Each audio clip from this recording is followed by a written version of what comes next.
Walker Jr.,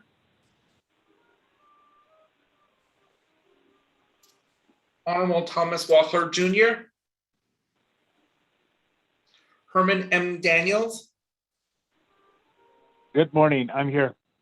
Herman M. Daniels is present. Key Allen Begay Jr. Good morning, Delegate Kelvin Begay Jr. is online. Thank you. And Key Allen Begay Jr. is present. Mark A. Freeland. Morning, Delegate Freeland's on. Mark A. Freeland is present. Honorable Wilson C. Stewart Jr. Present. Honorable Wilson C. Stewart Jr. is present. Chair, you have 5 members available, but you do not need a quorum for this leadership meeting. Back to you, Chair. Thank you, Mr. Tahi. Mr. Chair, Mr. Mr. Chair, this is Shammy. Before you move down, we did extend an invitation to Budget and Finance Committee. I would like to go ahead and do the roll call for Budget and Finance for the record. So Go ahead, you may proceed. good morning, Jamie Henyo, Good morning, I'm present. Delegate Raymond Smith Jr., I'm present, thank you. Delegate Elmer Begay, Delegate Elmer Begay, Delegate Amber Crotty, Delegate Amber Crotty, Delegate Nathaniel Brown, Delegate Jimmy Yellowhair, Delegate Jimmy Yellowhair.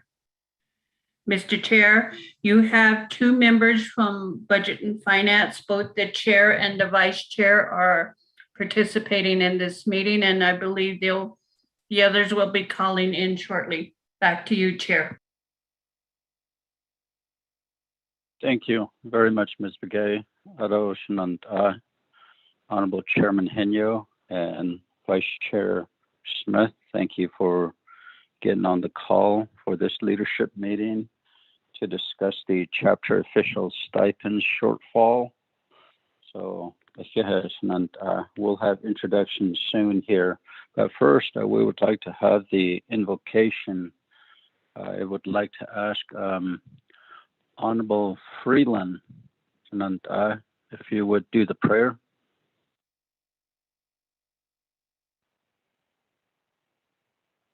Thank you, Chair. I'll be honored to do that. Thank you. Good morning, colleagues and auto staff. Everyone on this call. Everyone has their own way of praying and giving blessings and recognition and starting our day. And let's go ahead and bow our heads at this time. Our most heavenly Father, our gracious God, our Creator, Redeemer, our Savior, most merciful one, we thank you for bringing us together once more this most important time, Father. We ask you to bless each and every one of us and our families, all of the will that we do on behalf of our people, Father. Guide us, give us the courage, the strength, the wisdom, and knowledge to continue each and every day as we work hard to instill and provide for our people, Father. We ask you to bless all of our people at this time, all of our elders, all of our veterans, all of our children right now who may be feeling some sort of ailment of physical or mental ailment, Father. Help and guide them and heal them and nourish them at this time. We ask you to bless and protect our President, Jonathan Nez, our Vice President, Martin Weiser, all of our council members right now, 24 council, all of our local leadership as well. Protect and guide them and help them as they work to help our people at this time, Father. Most importantly, we continue to ask you for the guidance and the courage and the strength to carry on our duties each and every day, Father. Guide us, give us that protection as well. Most importantly, Father, we continue to give you the praise and the glory each and every day as we fulfill our days and our lives. Give us that strength and give us that courage. We ask you to bless all of our people right now who are suffering and have ailments and who are continuing about their livelihoods, Father, all of our ranchers, all of our farmers, all of those who are right now caring about their business right now and their livestock. Protect them all the animals that we have, all of the crops that we are preparing for harvest, Father, as we know we can count on you for that. We continue to give you the glory and the praise each and every day. So we say this through your Son, Jesus Christ, through the Father, the Son, and the Holy Spirit. Amen. Thank you, Chair. Thank you, Honorable Freeland, for your prayer. If you have Sunday Zinko, Panachin Hashiko, Asani Tlinka, Sehwinson, Ishahan Hatsudan, Zanation, and next on the agenda is introduction. But before we go into introduction, Shananta, let's have a little bit of announcements.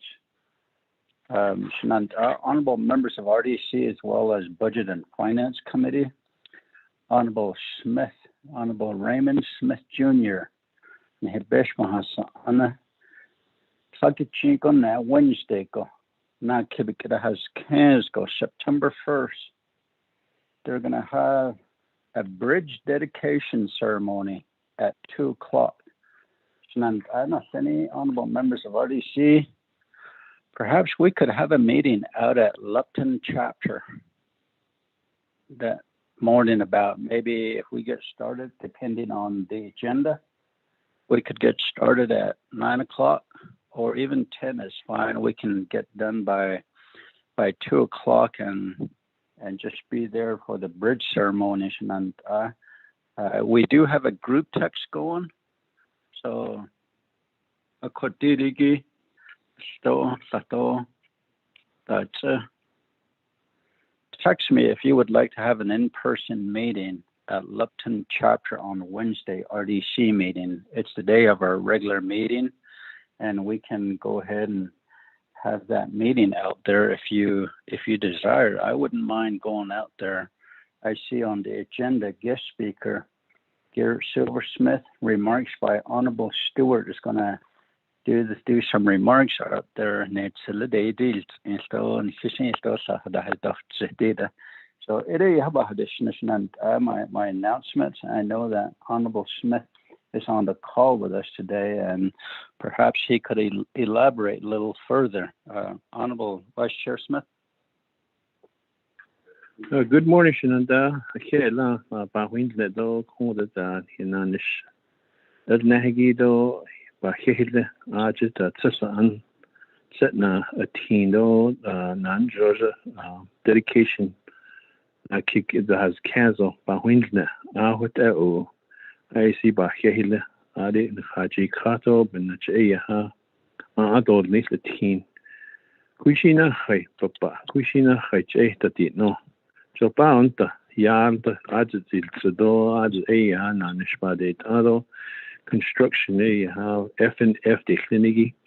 A call now at Edo, a sort of lit danine a call cut. This year so they eat la asking on that nashle. Call with that eggy, yes, yeah, that a call. Now what cado, not a have has needle teen. About it does me, even a chair, but hit and eat little. They kid had any shut the ashigo tsasan. A call did should not die, ya hold leggy, her shinks of the Shinanda, Ash Wilson Stewart, I see she card, although 45th chapter is though Yaliki, I just Aniki, Fatis, Nido, not I, Genalia, call. Akashi, without Kanicha, if yet Shinanda and Oslinigi, a koi, without be had this, the present Neshiana Rado, other coin, said quite my told the Tasita meeting that this later did know, the Nachaya update so that Agi called Overhashnet Didition and Dian hit the Holodo, I see it and saw Kinan Nishlata. Call what a hundred this city that you and that and Lenny here not so does not those again and Lenny class India tapen good Monday morning here. Thank you, Honorable Vice Chair Smith, for that. So, Ashin, Arashin, Rohrina, Shimbahasan, the County Kaguko. Honorable members of RDC, any other announcements? Mr. Mr. Gay? Chair, this is Daniel. Honorable Daniels, go ahead. Yes, thank you very much, Mr. Chair. Adonana Kudo Tele, Kudo Delegate Stewart, Delegate Freeland, excuse me. Sorry. Thank you for the prayer, Kudo, sort of the behavior, Kudo. I see by Kahin Kudo. Ado Kudo, Nagata, Ado Leban that is day, Donana, about the hand Kudo announcements. Nagata, Hugget Chicken and Nagata under Shinhutai, without Shinhudo Nagata Bridge. Nothing George, Nanaki. Ising what I had a baho so Nalasink at the door of the see. I was scared, Halle, Donana, says a base of Sinko Donaka Idle. What is this? But Kodona Gaita, that same day, I have a meeting here at Monument Valley. On his husband on this, and I'm Senegi. I have a meeting with Economic Development, Division of Economic Development, I don't know, Navajo Land Department, and others. Goulding's, Goulding's property. I don't know, we're going to be meeting with the owner. But I'll forward you the agenda. The agenda is still forthcoming. So it is thank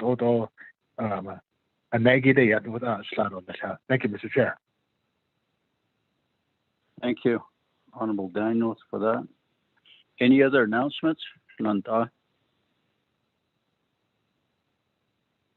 Ms. Begay, do you have any announcements for us? Or Mr. Tahi? Chairman Naz, the only thing I have on my calendar, and if it hadn't changed, is that on Friday, I have NABI budget hearing. Also, coming up on the 6th is a federal holiday, Labor Day. Beginning the 7th through the 10th, the Navajo Nation Council will be considering the FY22 budget for the nation. Mr. Chair, back to you.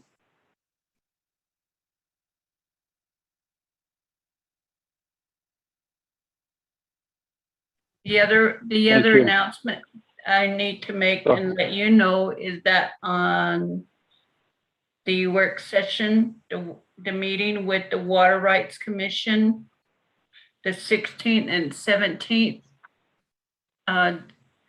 they sent us a copy of the agenda, and it will be an in-person meeting at the Navajo Nation Museum. So I understand Chairman Naz has agreed to that request, so we'll be doing a modification and request for an in-person meeting on those 2 days. Chairman, back to you. Okay, thank you. Honorable Vice Chair Walker, welcome. You're next. Yes, Chairman, can you hear me okay? Yes, sir. Go ahead. Okay, thank you, Chair, committee members, and staff, all the audience that we have this morning. The in-person meetings, is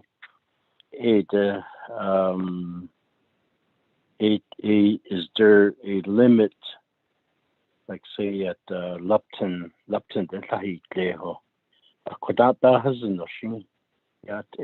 there's a limit on the number of people that can be there in person.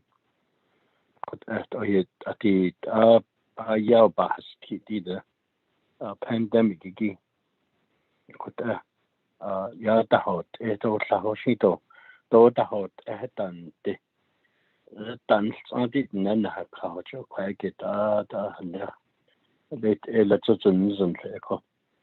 Abtahaganiki, Pitchibitahijot, Niki, the Sachil Shinkla, Tamadigo, to Shintansi Kisata.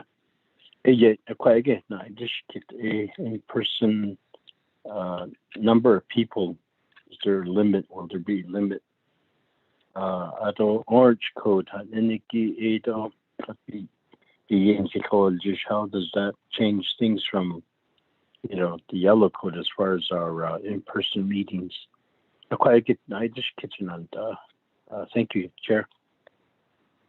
Thank you, Honorable Vice Chair Walker, for that.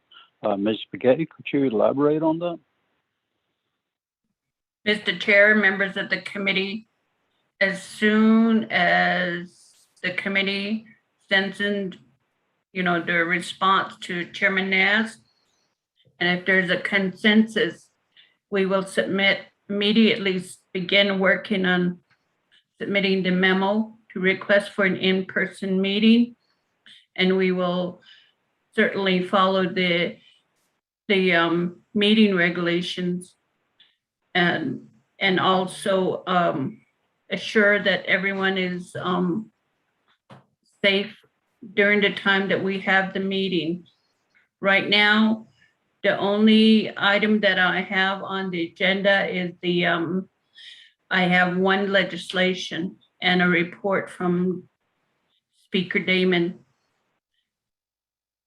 I am drafting the agenda right now, so it all will depend on RDC's response, and I will begin working on it, and I will assure you that we will follow the CDC meeting rules and etc. Mr. Chair. Thank you, Ms. Begay, for that as well. Ado Shanant Akro Bahain Jigi, the health order number 021-019 expounds on having to have safe meetings, always wear your mask, as well as 6 feet apart and temperature screening because the orange status. So perhaps we can go ahead and talk about that too, or have, like Ms. Begay said, have clarification on that. So, Honorable Begay. Chairman Catalyst, another recommendation.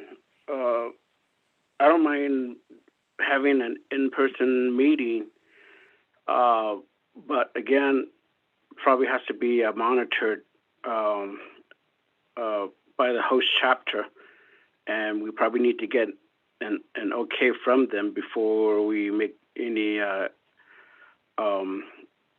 scheduling. I've been maybe let him look into it and see if it's okay for the local chapter that we conduct our meeting over there. If that is the case, maybe since the president's going to be over there, I don't know what his schedule is going to be.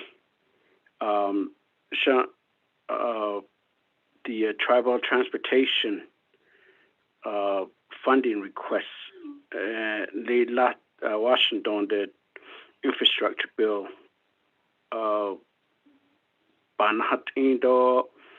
The possibility is going to be approved.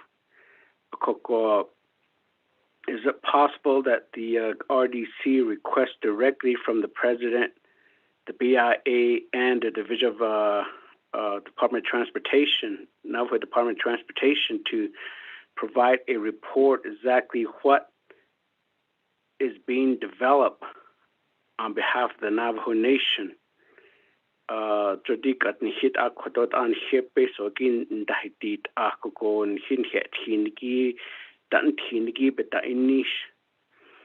That I always get, because a lot of these activity gets onto the public,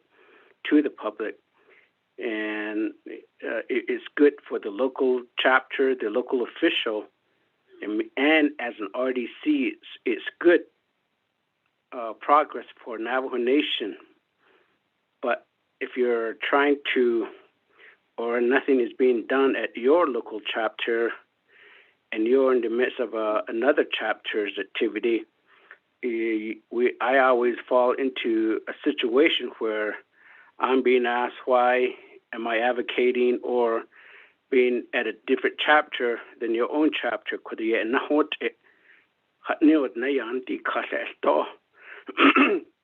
But that's beside the point. But like I said, as an RDC, it's just a matter of educating the public about what and how we need to continue advocate for the all 110 chapters, especially the agency that we represent. Ako elahit ego ko iilna tohit ala ilna ako ko ashkodat holjish konal sostoy hadel sostan koko hit ala di kodo athin benda has niniki to Washington the nal sosla ya hil sostala ako yego shitil the chairman, I apologize. I know that we're an announcement, but based on what we're trying to schedule, I think those are some areas that I think we really need to put in consideration, Chairman. I appreciate the time. Okay, thank you for that, Honorable Begay. We could put that on the agenda for Wednesday for discussion, or provide a report from NDOT as well, Sunantai. And also, I believe a couple of our colleagues will be calling in, so we may continue to have our teleconference meeting on Wednesday, but I can probably go drive to Window Rock and have the teleconference meeting from there, and then by 2 o'clock I can drive to Chesaango. So there are restrictions. I sent you all the health order number 2021-19. Quebec gatherings of 15 or fewer persons, or gathering limits of 25 or fewer. For those that, just to keep in mind, that is the health order that is in effect. Let me go to honorable members of RDC. Any other announcements?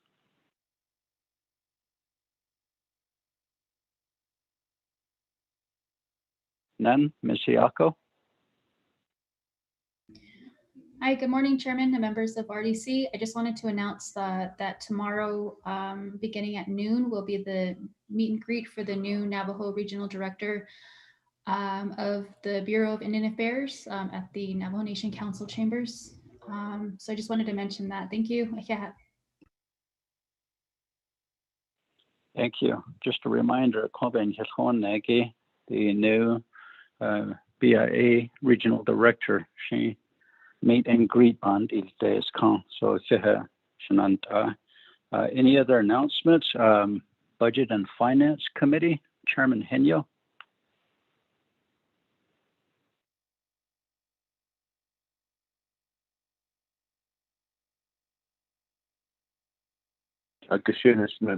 Chairman Nez, here I'd love for the opportunity to announcements. Just that we do have a work session beginning in the morning on Wednesday, September 1st. We'll be discussing the legislation that I'm sponsoring regarding the ARPA application process and the expected plan. It's been up on day 2 in the morning. And then in the afternoon, I will have a special meeting, be enough to consider that legislation to, from there, then we'll just be working towards moving it forward to an ABKT and possibly a special session to move it. At the same time, we'll just put the FY 2022 legislation in the hopper as of last Friday. And so that's coming up, the comprehensive budget.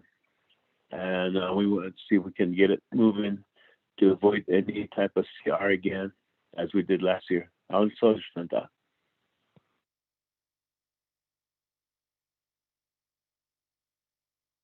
Thank you, Chairman Henyo.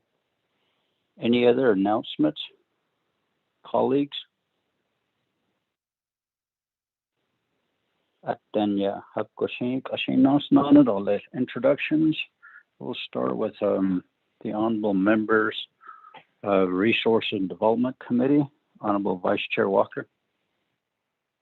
Yes, Chairman and committee members, colleagues of the 24th Navajo Nation Council, though, our legislative staff, Speaker's Office, LOC, though, divisions, though, our division staff, division directors that are on the call this morning. Thomas Walker Jr., not represent Tulani Lake, Loop, City, Caroline, and Coal Mine chapters out here in Western Navajo Agency. Good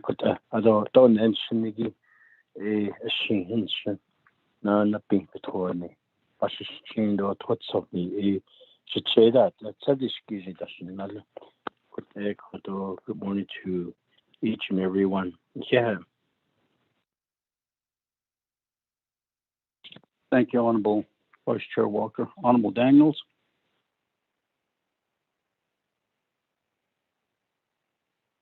Thank you, Mr. Chair. Yeah, Vice Chair, honorable members of Resources and Development Committee,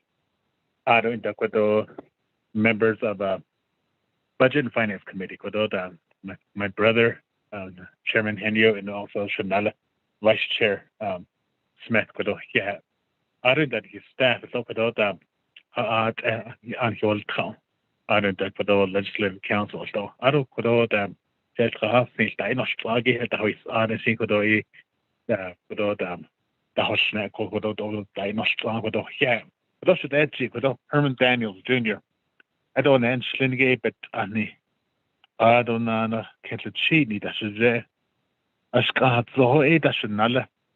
I don't toy here, Lenny, now kite the net, that's a say, or died an end slack on the gate, or jet. Shot to Zapi can other than us on a panash or that is a Thank you, Chair. Thank you, Honorable Daniels. Honorable Keelan Begay Jr. Chairman, RDC member, good morning. Could I state Hanagan National Key on the Edasha, but Anita should say, although this Chine Dasanale. Koko 5 chapters kudo bathat shaki low mountain tachibuga salanika and with nozzling and mini farms lead INHA das Chairman. Thank you. Thank you, Honorable Gay. Honorable Freeland. Chairman, good morning, colleagues, Budget and Finance Committee members, staff. Good morning, everyone on this call. Shay Mark Freeland, the Shade out the Flingy Tutoni, Snowdog Kia Ani, Bush's Chin. Sanjay King, the Shade out Turner, but the additional represent 8 chapters. The Eastern Agency, Crown Point, Najiskis, Tehai, Basenti, White Rock, Lake Valley, Herfano, and Nayeza. Thank you, Chairman. Thank you, Honorable Freeland. Honorable Stewart. Oh, good morning, Shania. Shania, Kedo, Shija, Yajadosh, my cat, Aro, staff on the Tlinigi, Arondash, Shania from Budget and Finance Committee. It's not Agi, and then the division of departments that we're meeting with, so supervisors and Tlinigi, employees and Tlinigi, Yat, Ebene, Jay Wilson, Sister Junior Age, Shadow, Samuel, then he Hashnet this morning, have trash and water duties this morning up here, so I'll be up here for the morning, and then we're doing our renovation project as well, so that's what you hear in the background. Again,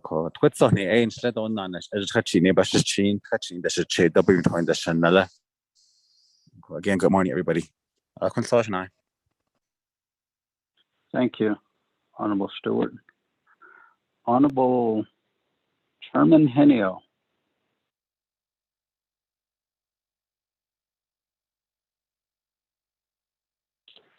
Okay, last good morning, Nike Deshida. The Resource Development Committee. Salida Che. The Shinant Chair Vice Chair Smith. Adam Nachaya Kudoya Ashlishni Inchlo to the Chini, but it's chain. I talk a lineage che that the Thomas additionally that echo. Adam Nachaya Kudo. A clutching the torch later album. I represent the 3 communities.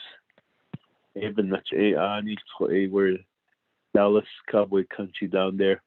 Yeah.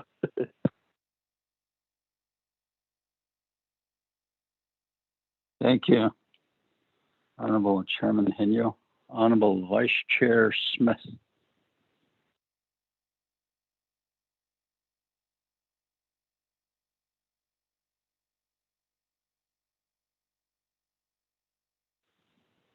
Honorable Vice Chair Smith. Press star 6. Good morning, Shananda. Yes, thank you for letting me do an introduction. I'm actually in a meeting right now, but then Shanigi Hayat Eshkasi, the president of Kitchini, the Chize, one of the Chido, not Kaida Shinada. Hayat Eanoso. Thank you for the prayer, brother Johnny, about leadership meeting. And I'm sure that my chapter here was concerned about their stipend so and leadership on so the FY 2022 so a budget on a in Nishaisi on Das and that initiative so there's a legislation being dropped for that, and I'm sure we'll be hearing it within 5 days. Shinantado for letting me speak a little bit on that, but I'll be listening in and also attending the Help chapter meeting. Could you? Thank you, Chair Shiche.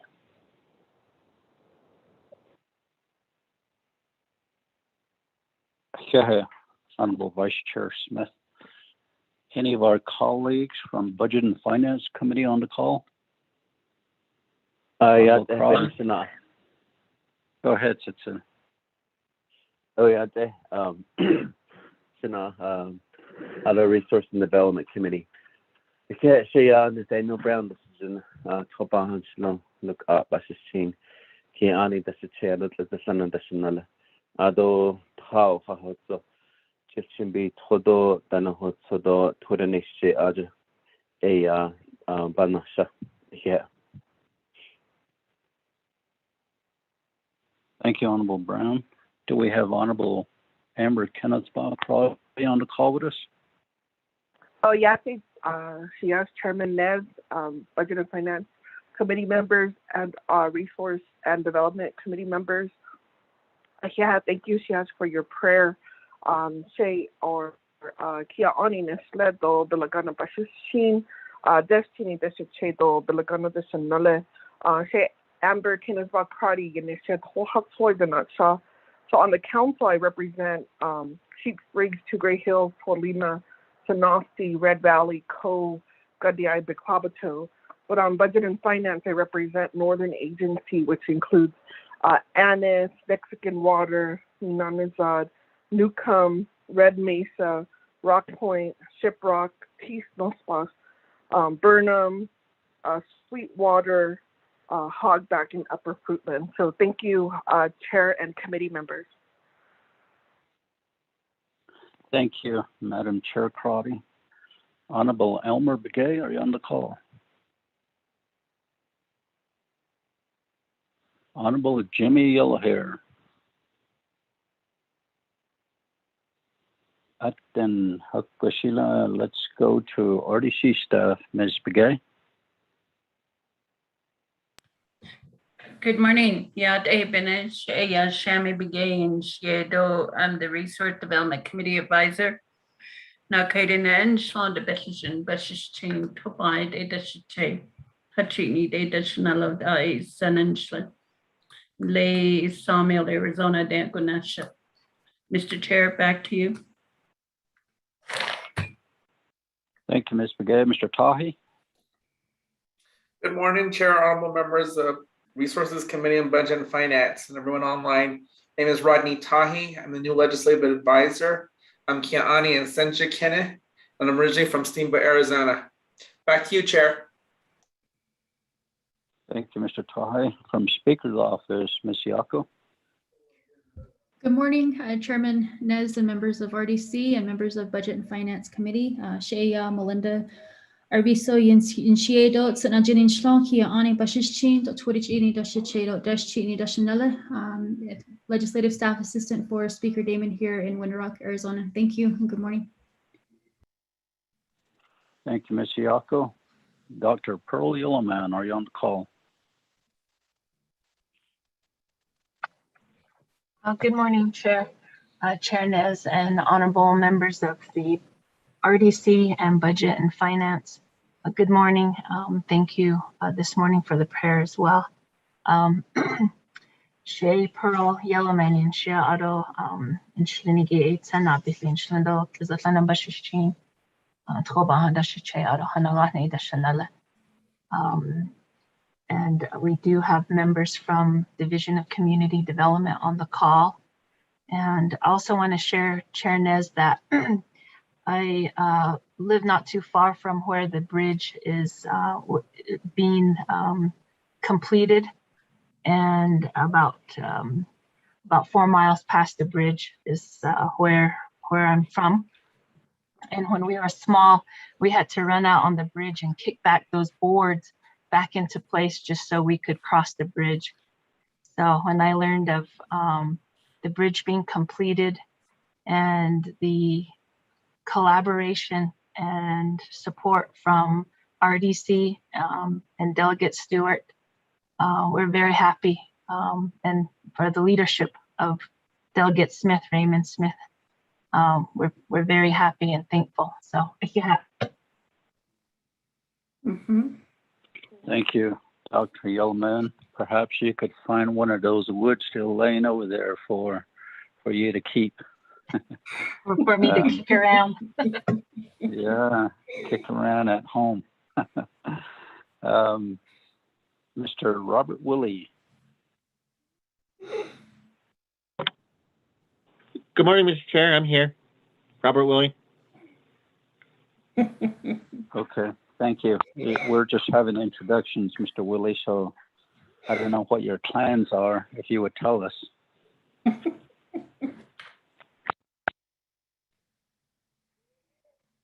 Mr. Willie?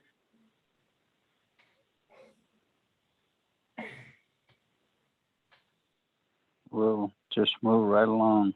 Mr. Roger Begay? I'm sorry, Mr. Chair. I was muted. Robert Willie, really quick, Kiani, Maide Skizhni, Bilagana, Dishes Tea, and Tabahi. Good morning, everyone. Thank you, Mr. Willie. Mr. Roderick Begay. Yeah, they've been a chair and everyone who's participating in the meeting today. Chair, yeah, Roger Begay and Chair. Being between a buses chain, Kia Ani Edas Chedos at Najini Edashanala. Good morning again, everyone.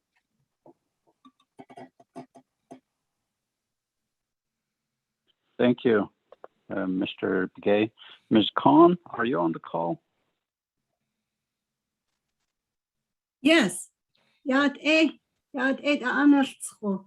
Yat Resources and Development Committee members, Danosliniki, Yat Beshmantas, Ani, Danosliniki, Yat Shadeja, Miss Shami Begay, Do Shadeja, Teresa Woody, Yat Silla, Mr. Tahi. Yat Ahehetens Hago, Chiaj and Hasladinzen, Ba Ahenedle. She Mariana Conda Shijane, Done and the Schlinigi a taught he had leaning Mishle. But Annie Bashish chain, Good morning, one and all. Looking forward to a productive meeting. Thank you. Back to you, Mr. Chair. Thank you, Ms. Khan. Anybody else on the call with us that wishes to introduce themselves? None. Shay recognize in she hawasanan or zaykachi bashish chain san habitna shadow and the shinala hastanga chapters bonash nashige ya hogback San Juan and Nizara Fruitland Burnham and Newcomb. Welcome everybody. Please keep your phones muted. Phones muted in so Ashaynos not at all. Number 3 on the agenda. Well, number 2, the purpose of our meeting this morning is to have a discussion on the chapter official stipend, their shortfalls that happen annually. How do we seek recommendations and resolve this situation? Budget season go Asian Koroben Ketnahadon history do hate what's 11 at Edo hate history mitigation Banyel Kitolation and Anasenegi. So at this time, I'll turn the floor over to Dr. Pearl Yellowman on the history of the chapter official stipend shortfall, when it began and why it's like that. So Dr. Yellowman, you have the floor. Good morning, Chair, and thank you again, and thank you for the conversation and the work session. I do know that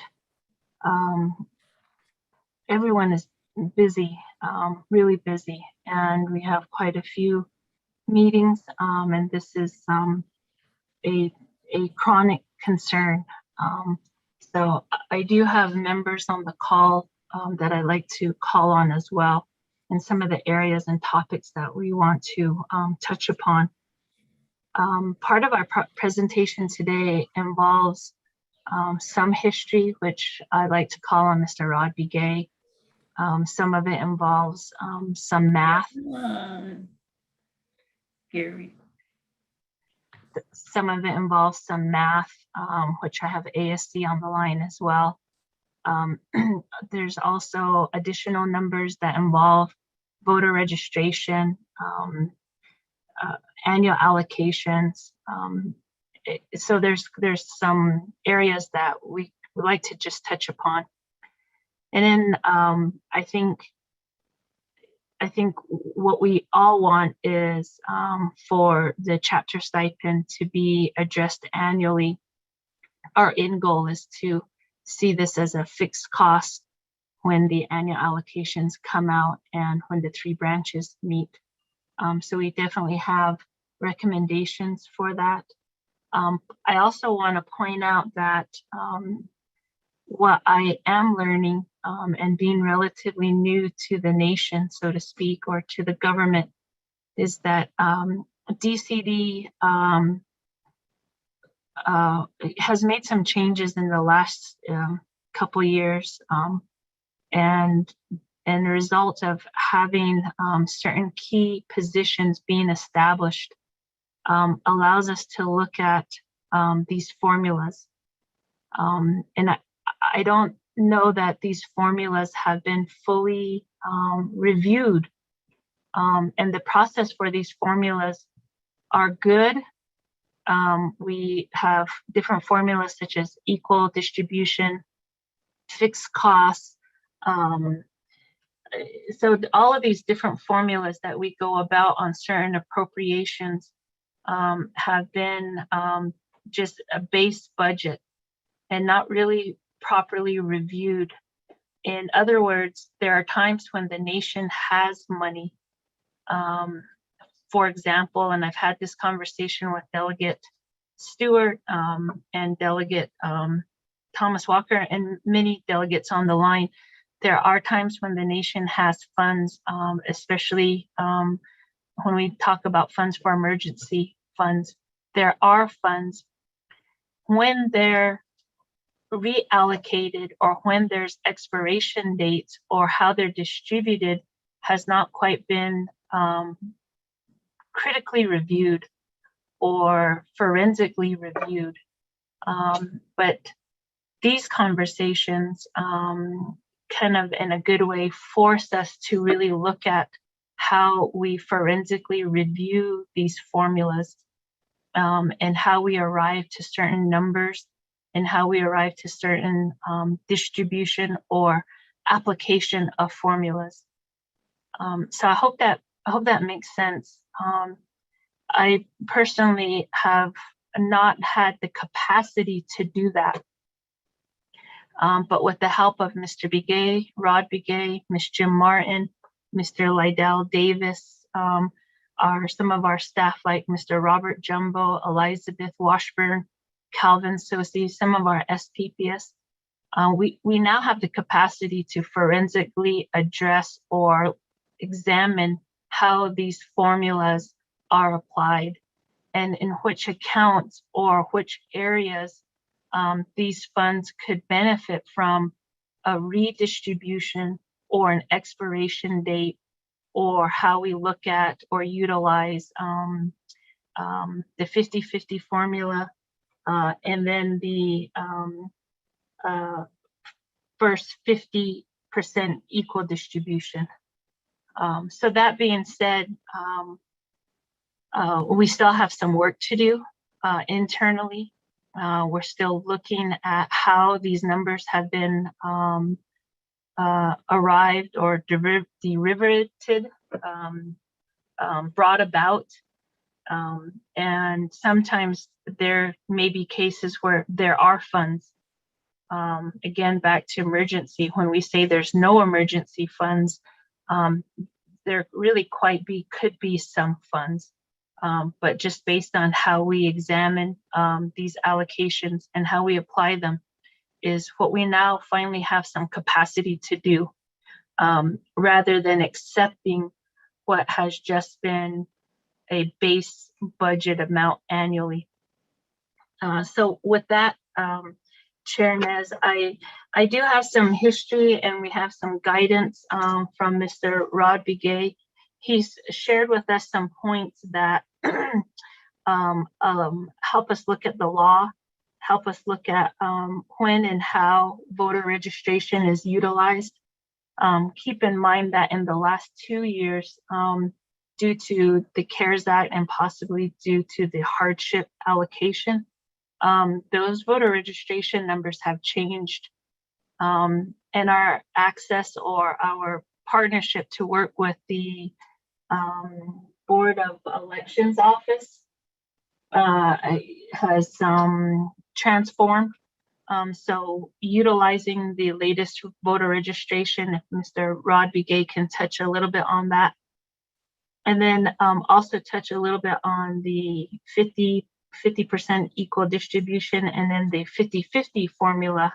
And another key legislation pertaining to this is Chair Henyo's legislation that kind of provided that door for the chapter stipends to be divided equally. I think those are important to note too as well.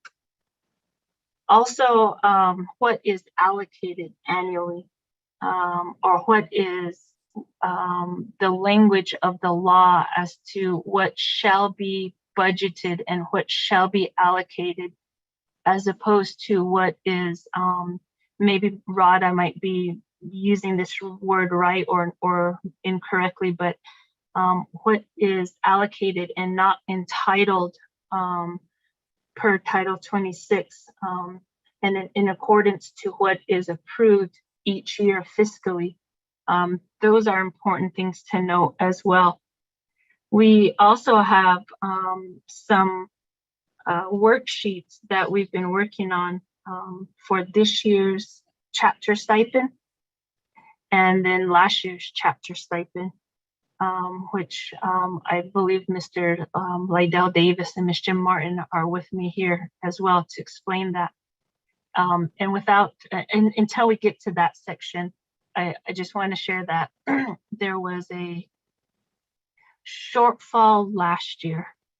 And then this year, when funds were allocated to DCD, there was some advisement as to when and how to use funds from another account, which goes back to my point as, is there money still circulating for to cover some of these shortfalls? Well, yes and no, as it pertains to this year's recommendation to use money and funds from the non-admin costs. We all know that those non-admin costs or funds provide direct service to the Navajo people. We advise not to consider those funds, which led us to requesting through DCD's unmet needs of the $519,000 for the shortfall. So again, technically, internally, there are funds. When we and how we perhaps like forensically review these formulas, but when we kind of have to address it, we did request for the unmet need UUFB, and it was similar to last year. So, Chair, that's just a quick overview. If I could call on Mr. Rod Begay to just speak on Title 26.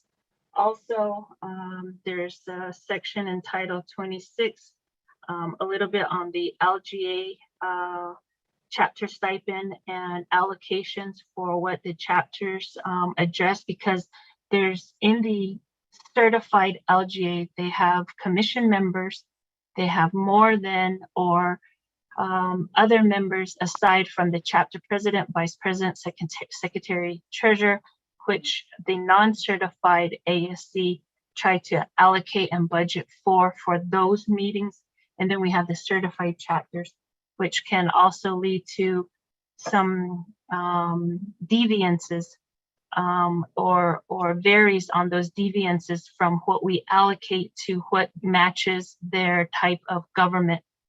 So if Mr. Begay can touch upon that as well, I think those would be some helpful areas. Also in the Title 26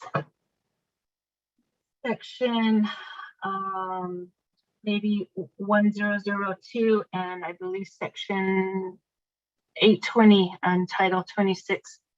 So Chair Nez, if I could ask Mr. Rod Begay just to touch on those points. Thank you.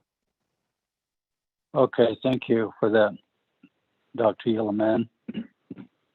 We do have an agenda before us, and Mr. Begay, if you would also provide your presentation on the history of the chapter official stipend shortfall, and then we'll go down to the next bullet point, and then down to the last one as well. So, Mr. Begay. Yeah, Mr. Chair, those of you participating in the meeting, what I will add to Dr. Yellowman's presentation is we have some laws and policies. Let's start with Title 12, Section 820O. And that's basically says every time there's a distribution intended for chapters, the first half is divided equally. It doesn't say it doesn't say that you pay for fixed costs first or you pay for personnel costs first. It doesn't say that. It just very basic. The first 50% of the allocation is divided 110 ways.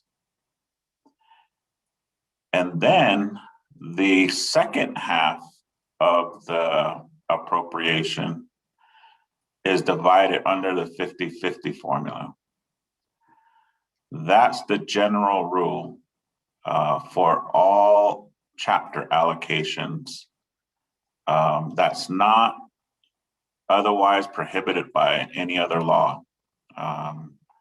So that's how it should be done.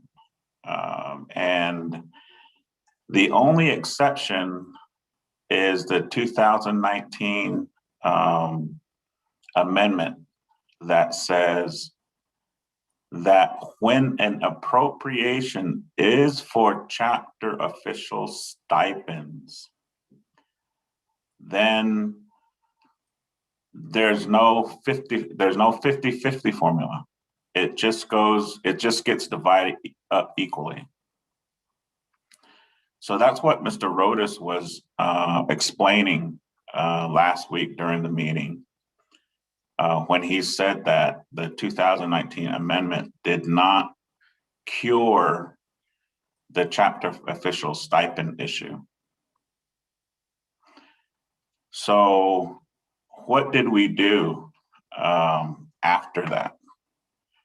Well, if you look at the fiscal year 2021 budget instructions manual, and there's appendices that are attached to the budget instructions manual.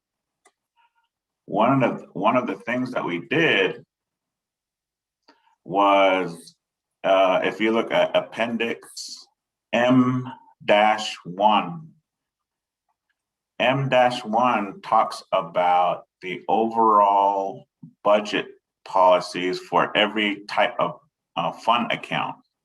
So chapters have different fund accounts, and we develop these policies have been in existence for many years.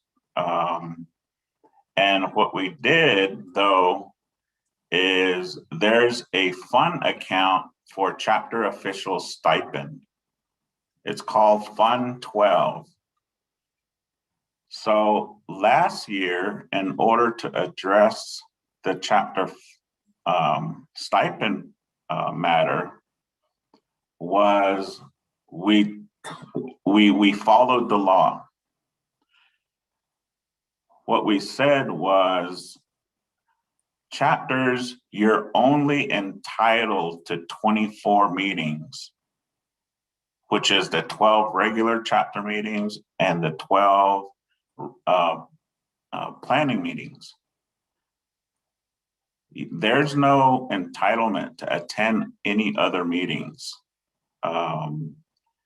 However, historically, for decades, everyone on the call knows that chapter officials have been attending agency or district and more recently regional meetings and gaining a stipend on that. So lately, or for many decades, chapters have always been allowed to, or they've been setting aside their budget to attend 4 additional meetings per year.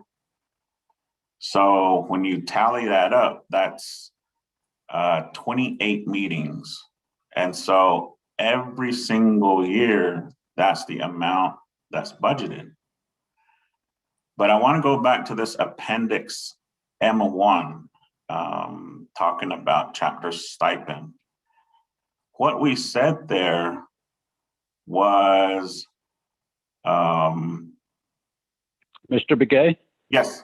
Mr. Begay, I hate to interrupt you, but could you send us that appendix, or could somebody send that to us so we could review that for leadership? Thank you. Yeah. Yes.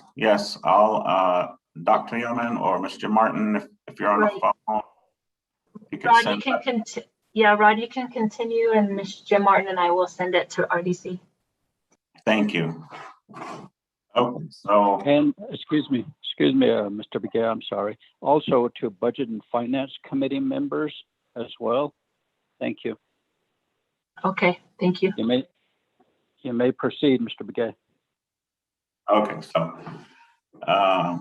so in this chapter stipend fund under the budget policies, what we said was, upon receiving notification of the annual base budget, the chapter shall allocate sufficient funding for stipends for the chapter president, chapter vice president, and chapter secretary treasurer for 12 regular meetings and 12 planning meetings. So actually, chapters should be developing their budgets based on this policy. That's how we intended to address the chapter official stipend shortfall. What we also said was, upon funds availability, they can allocate for emergency, special agency, district, and regional meetings. So that's how we, it started with fiscal year 21. And these same procedures are, or the same policy is in for FY 22. So it's relatively new. I don't know if chapters are aware of this.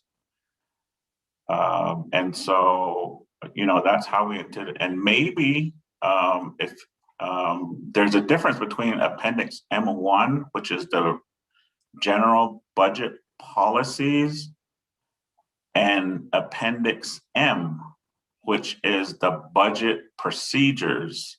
So what chapters need to submit and what ASC needs to do in preparing chapter budgets, you know, that's the procedures.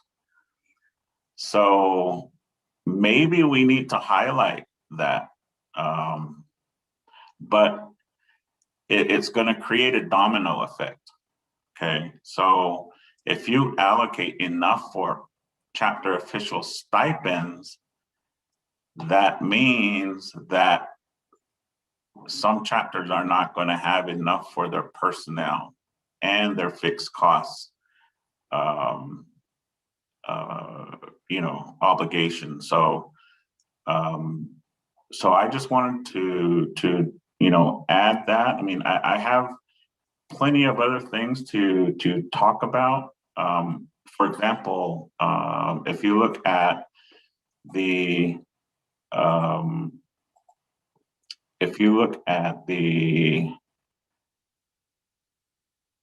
let's see, the also Title 12. If you look at Title 12, Section 820, and we're talking about subsection N, it talks about when appropriations will lapse. But we know that chapter budgets, they don't lapse. However, when chapters start preparing their carryover budgets, their carryover is restricted. They can only budget those carryover funds in accordance with the purposes and conditions originally set forth by the Navajo Nation Council.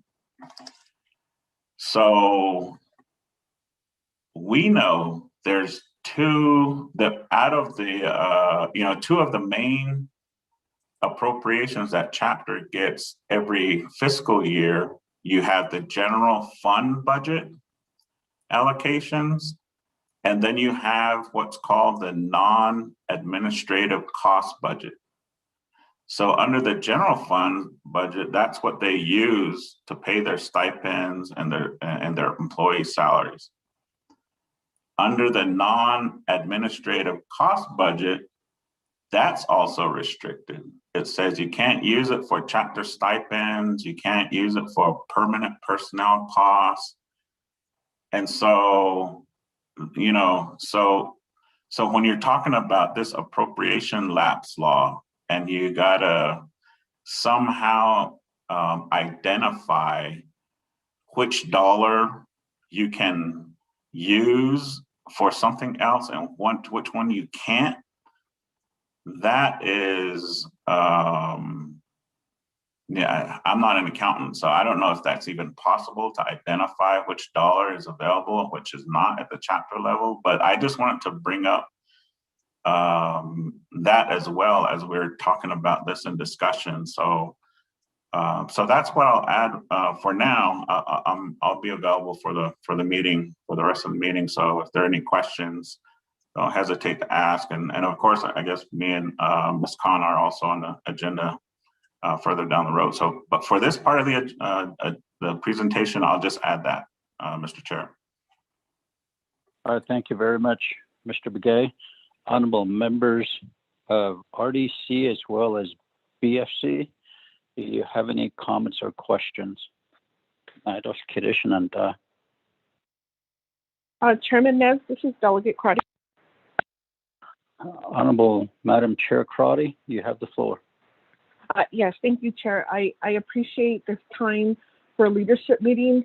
If I could respectfully ask, based on this agenda and the presenters, I think what's important is that we have written documentation in a summary form, very high level, in the discussions we're having here today and what's being presented between all of the parties on the line. What I think is important for DOJ, Mr. Begay, and what he's providing to the committee is that as council, we can have a high-level summary of what sections of the law require funding, what sections of the law need possible future either definitions or changing some of the vague language. At Budget and Finance, we do have a condition of appropriation on the Office of Management and Budget to finally complete the budget policies, which includes the Budget Instruction Manual Exhibit M, which Mr. Begay is referring.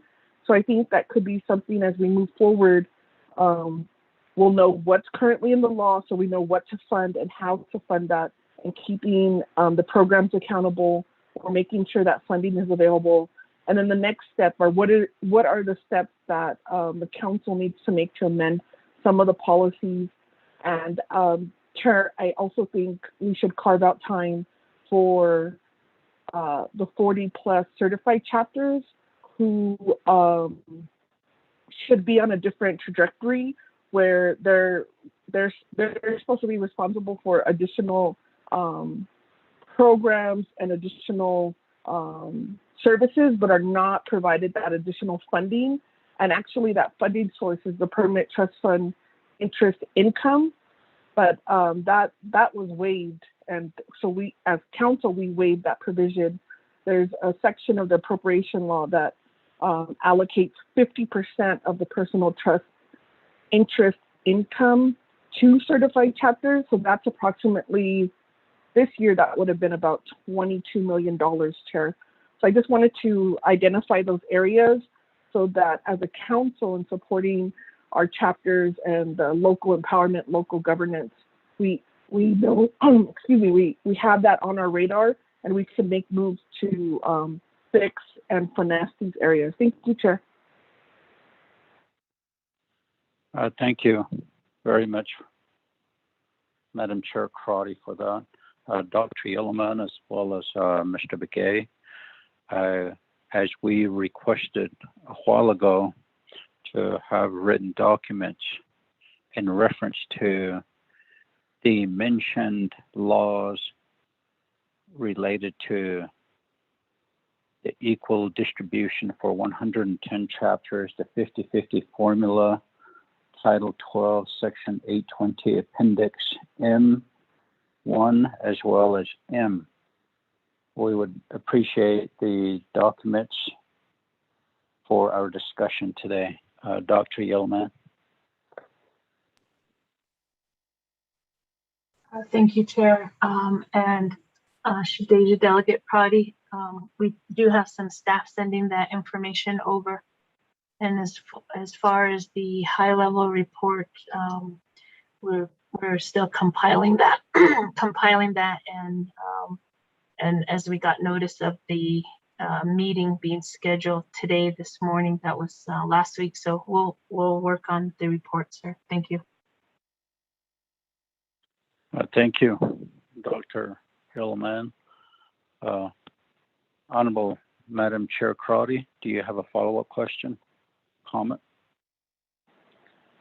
Yes, Chairman Nez, at this time I do not. I know that this is recorded, and this also could be an area that we can defer to government development or Diné College, the Net Policy Institute, to help the committees understand the historical history and understanding some of the policy challenges and what we have to do as lawmakers to make recommendations, knowing that all of us have a heavy load, and those entities are funded to help with government development and for processes to be effective. Thank you.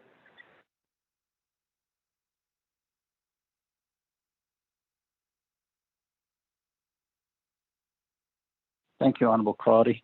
Honorable members of Resources and Development Committee and Budget and Finance Committee, any comments or questions?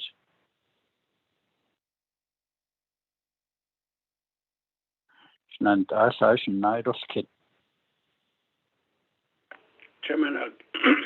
Chairman Keelan. Chairman. Honorable Keelan Begay, you have the floor.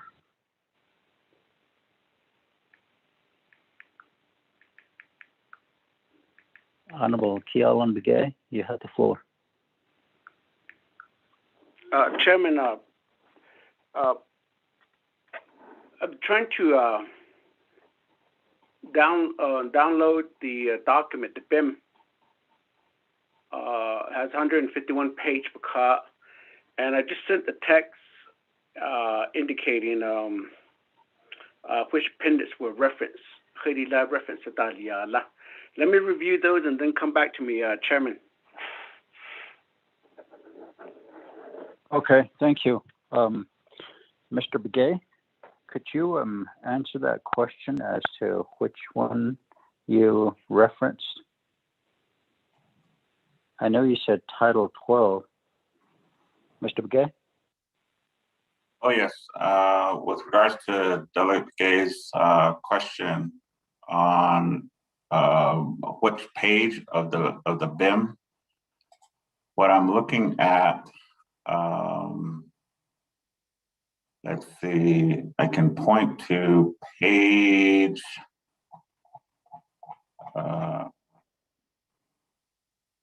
if you look at page, it begins on 114 of the budget of the BIM.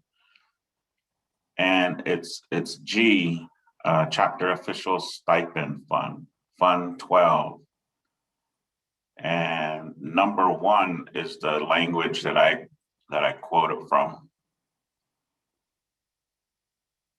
So that's with regards to me talking about, upon the getting notice of the annual budget, that chapters need to set aside for those 24 meetings. And then number 2, if they have some funds available, they can allocate for additional meetings. But right now, overall, we're all experiencing, a budget shortfall. So technically, they probably can't budget for those 4 meetings, because if you allocate for the 24 meetings, that one's covered, but then their salary for their personnel for some chapters, even especially the smaller chapters, because again, under the 50-50 formula, they get the same amount as any other chapter in the first half of the allocation, but the second half depends on their registration numbers. And the registration numbers in comparison to the overall population, that really affects smaller chapters. So they're only going to get a fraction of what the bigger chapters get. So they're not going to have enough for their personnel, is what I'm getting at. So anyway, so just to answer Delegate Begay's question, it begins on page 114 and it goes into 115, Mr. Chair. Okay, thank you, Mr. Begay. Honorable Begay, do you have a follow-up question? Chairman, let me continue to review the documents. I appreciate it. Okay. Chair. Okay, thank you. Honorable members of RDC and BFC, any comments or questions? Chairman is Delgado. Okay, Honorable Chair Henio, you have the floor, sir. Chairman, can you put me in the queue box? This is freelance. Thank you. Okay. Chairman is the Resource Development Committee and also that was Budget and Finance Committee, and our presenters, Dr. Yellerman and Mr. Roger Begay with the Department of Justice. And I believe I heard the other staff members on the line also too. Looking at listening to everything here. What's the amendment that was made back in 2019, which proposed to equally distribute funds when it came to chapter stipends, notwithstanding the 50 formula. And the reason for that was because chapters with larger voter populations receive a lot more stipend money than they needed. So on the average, I believe about $40,000 per chapter is sufficient for the 3 chapter officials for their 12 meetings and also for their 4 agency council meetings. And not looking at special meetings, but usually special meetings are not paid out from my experience. But so that was the intent. And I guess what we forgot to do was separate. So I think possibility, Mr. Begay, and possibly the council, Marion Khan, that's on the line, we might need to put legislation forward again to separate the chapter stipend budget from the regular budget at the chapter level. So that way we would have a separate business unit and have a separate budget line item in there. And that way we could equally distribute across 110 chapters what is stated across the nation, which is about around $3.6 or $7 million per year to fund the chapter stipends, if my math is still good here. But that's a recommendation I have, Chairman is, and maybe I could get some feedback on the possibility of doing that from our legislative council, Ms. Mariana Khan, and how we can move forward with that and see if it's doable. And Mr. Begay, I'd like some input from you too also. Chairman is. Thank you, Honorable Chair Henio. Ms. Khan, a question before you is, would this be doable? Ms. Khan?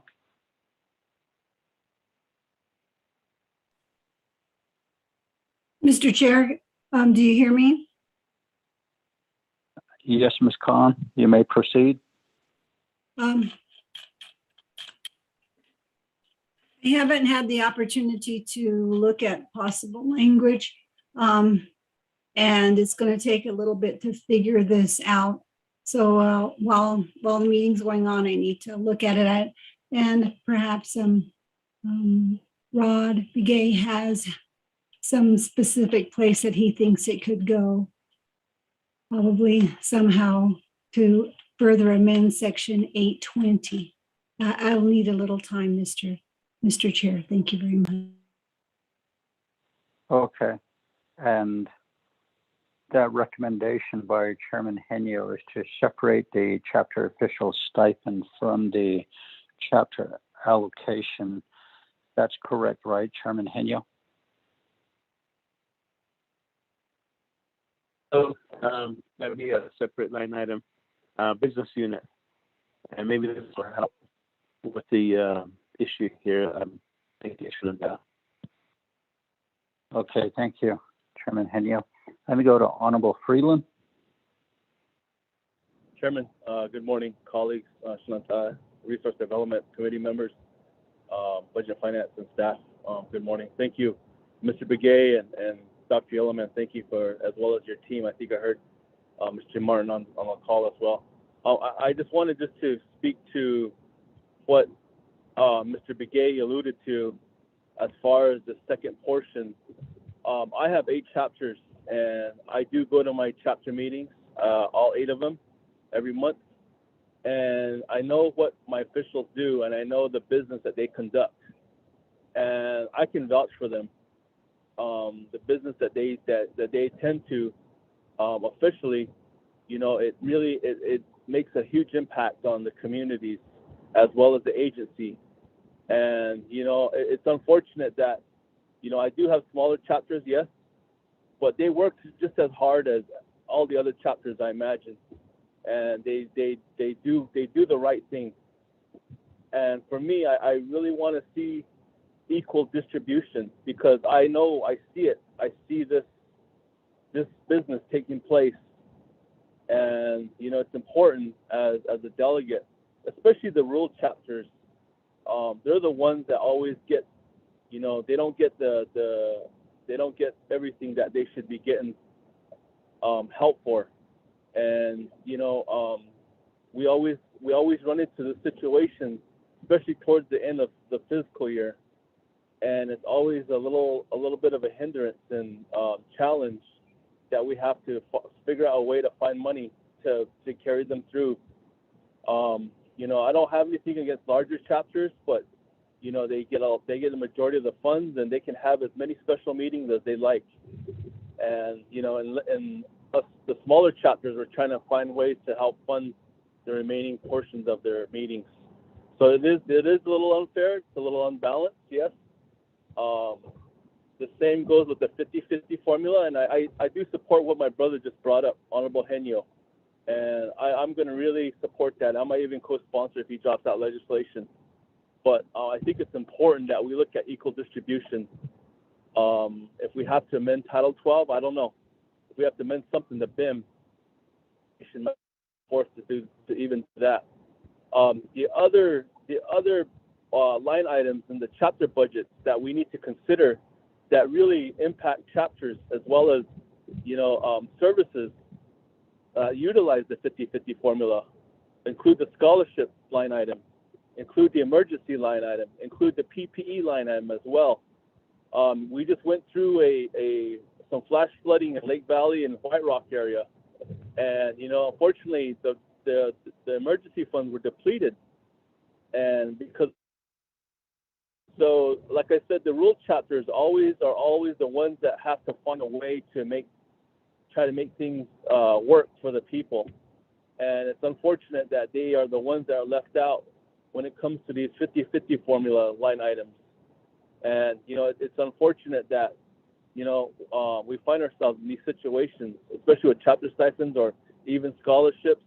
You know, I mentioned the emergency line item, and I also mentioned the PEP. Without our PEP workers, a lot of our chapters couldn't have gone through this pandemic. And I'm really happy to say that our chapters were very supported, well supported by our PEP workers since last year, March. And I have 2 of them especially that I really am so proud of at Vicente, Charmaine and James. But all the PEP workers on all 110 chapters, you know, we need to consider that as well. So just 3 more line items I'd like to bring up along with the chapter stipends, Chairman. Thank you. Thank you, Honorable Freeland, for that. Let me go back to Dr. Yellowman.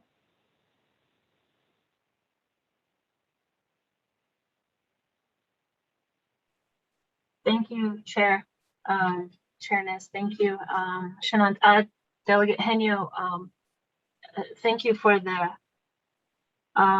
comment on the legislation and to address, if we could work with Mr. Begay, Rod Begay, and Ms. Khan on looking further into, Rod, if I'm not mistaken, on some of our notes and previous conversation, the part 2 of section 820, and really looking further into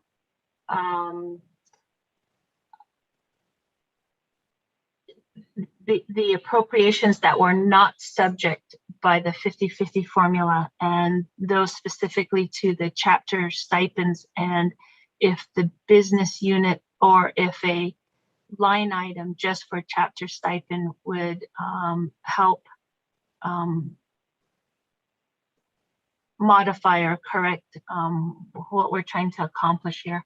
I would appreciate that, Ms. Khan, if we could have maybe a work session on how we're going to look at that. The other, in regards to Delegate Freeland, I think, again, just haven't really been able to have the staff or the capacity to address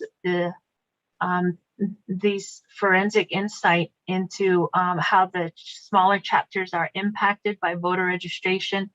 That's what I mentioned earlier in my opening remarks, that the voter registration has a direct impact as to how these numbers are allocated, and that has changed in the last year and a half due to what we saw with the pandemic. That is possibly going to fluctuate some more. And then how the distributions are benefiting or not benefiting, but how they impact the larger chapters as well. Again, there's just no doubt as to how much work is happening. And then the number of meetings, if we could also address that, Chair Nez, the number of meetings that have been historically the base number, but now I think we have quite a bit of evidence that shows that the chapter officials do more than what has been the base number of meetings. And I know last year we included 2 more meetings. This year, that's the wish or support of leadership again to include 2 more meetings. So adjusting the number of meetings that are relative to the need of what our chapter officials are performing. So I'd like to add that too. Thank you.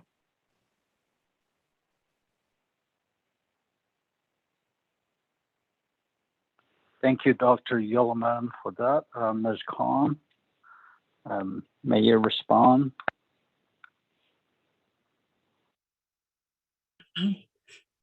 Yes, the suggestion by Ms. Yellowman to have a possible work session on it would, of course, be helpful. And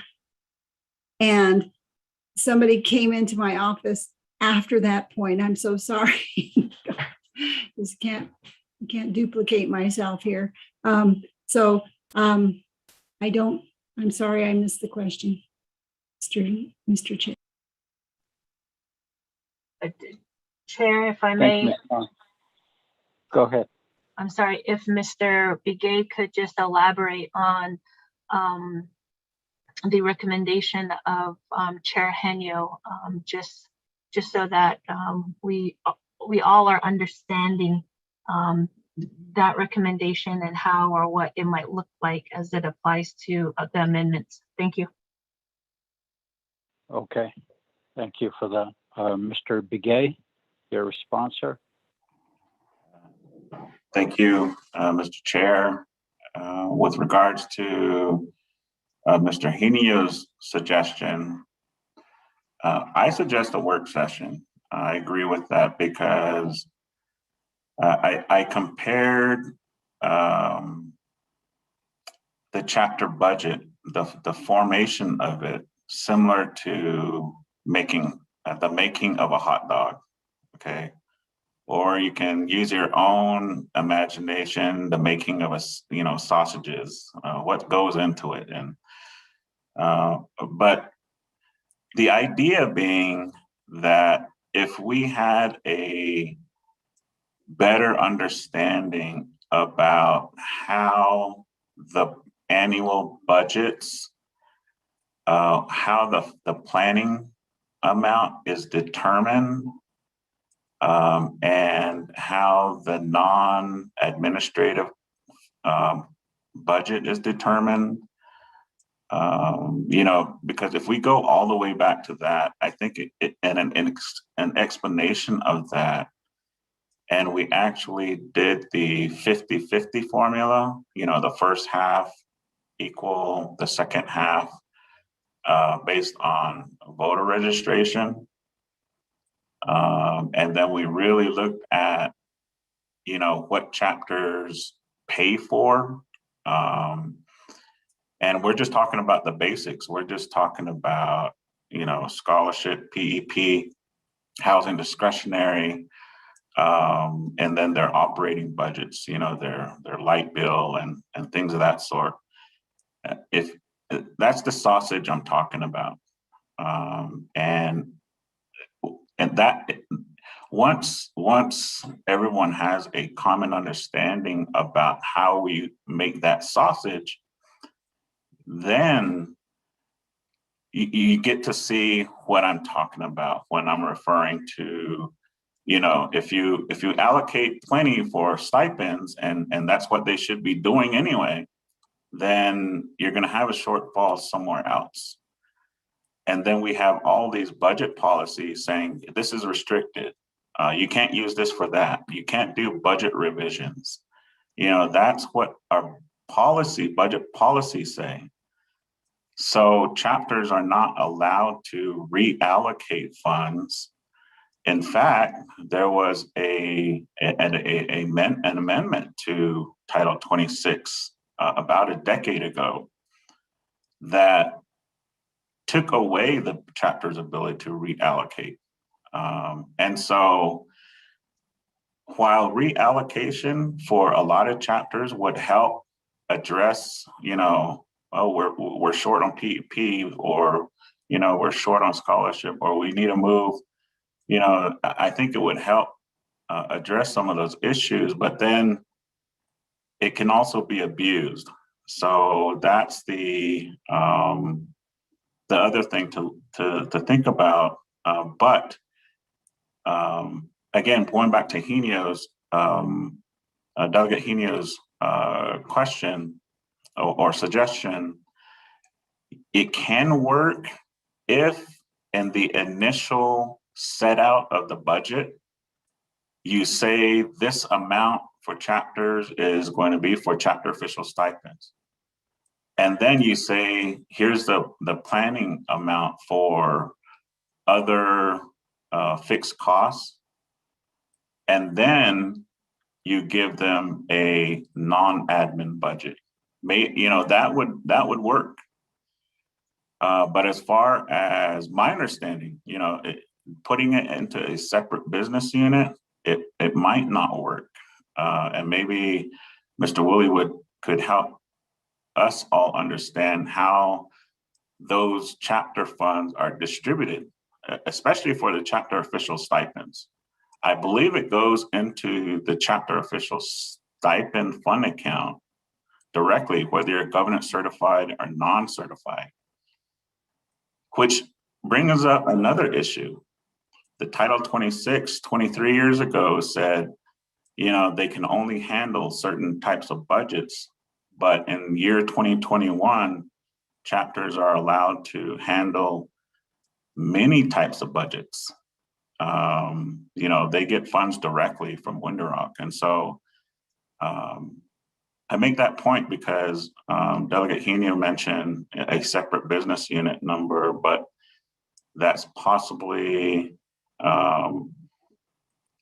it would possibly change things. I'm not saying it's not viable. I'm just saying it would change things up. So that's something to think about.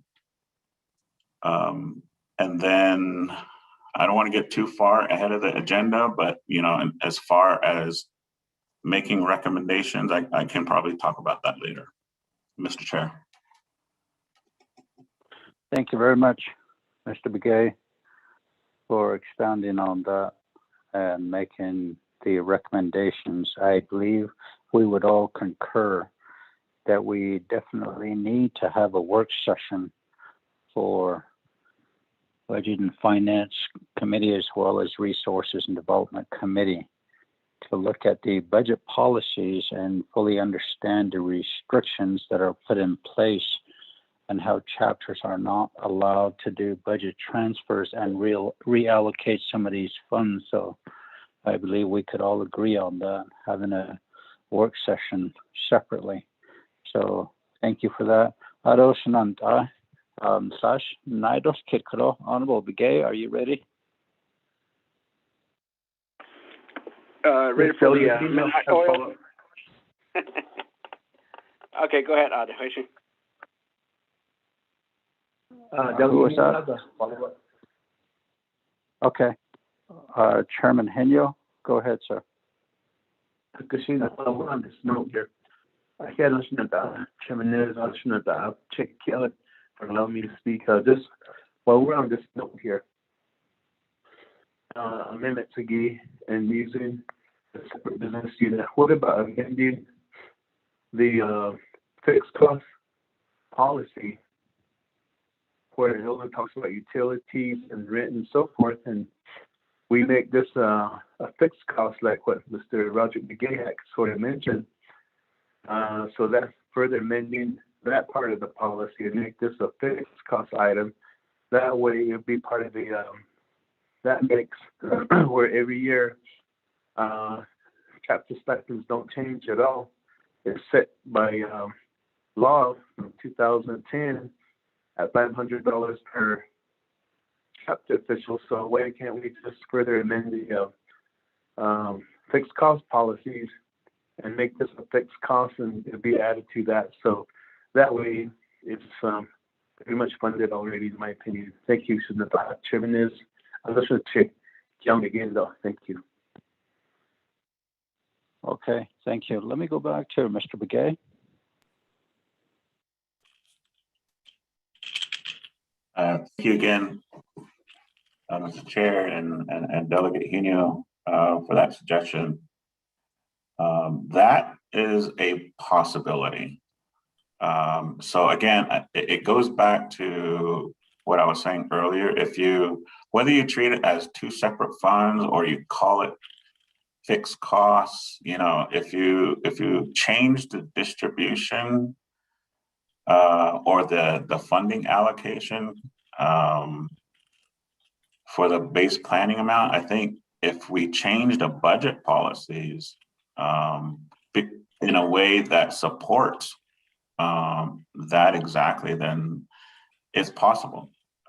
Like I said, the law is already there. It says if it's, you do the 50-50 formula, except when you're allocating for chapter official stipends. So in the annual budget, if you say, here's a fixed cost specific for chapter official stipends, you have that separately. And so that would not be subject to the voter registration determination. So again, there's a few ways to address it, but that's one way that, as Delegate Henyo was suggesting, Mr. Chair. Thank you, Mr. Begay, for that. Let me go to Honorable Kealan Begay. Chairman, well, I guess two main questions.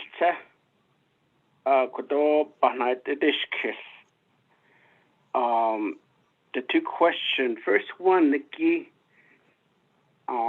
Again, I'm trying to figure out the key area where it triggered the shortfall.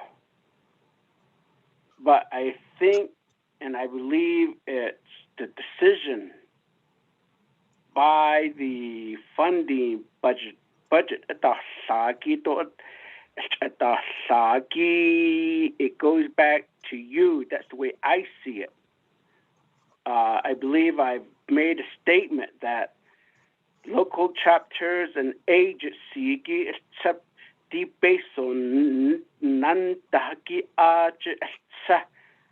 budget adon da ke de ado saga zanda has on. Then we can ask for shortfall.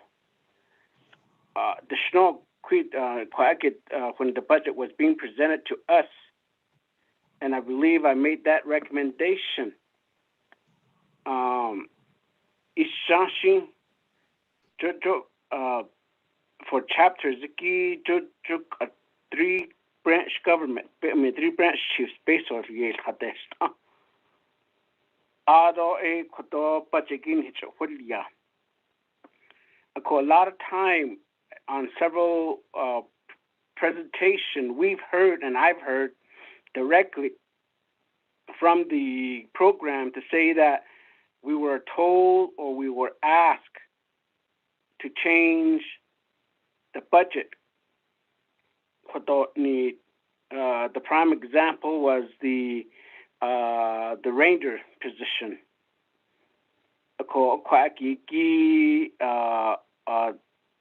It came directly from the top executive staff making and asking these budget to be changed. No, I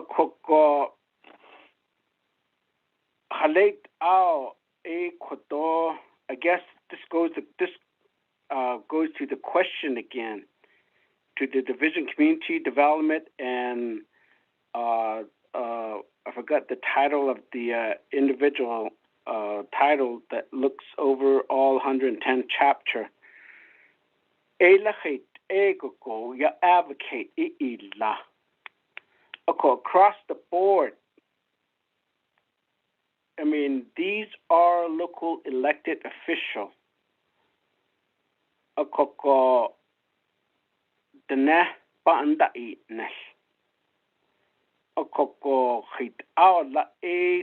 For example, the president, the vice president, and the 24 council were elected. But I haven't heard in any budget where your budget or your stipend or your salary has a shortfall.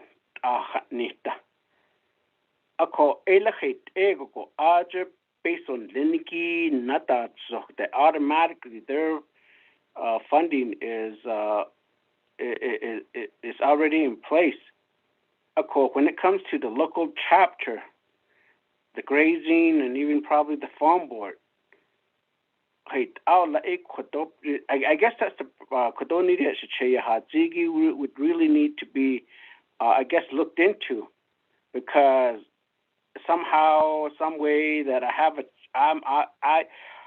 an issue for non-elected official supervising elected officials at the local level, especially when it comes to budget process. I mean, if you look at the United States Congress, the president of the U.S. Senate is the vice president of the United States.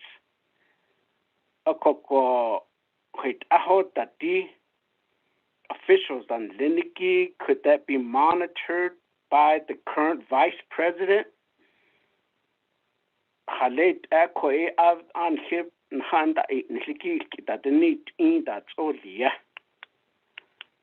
That's the way I see the funding. It can be still managed by the certain office.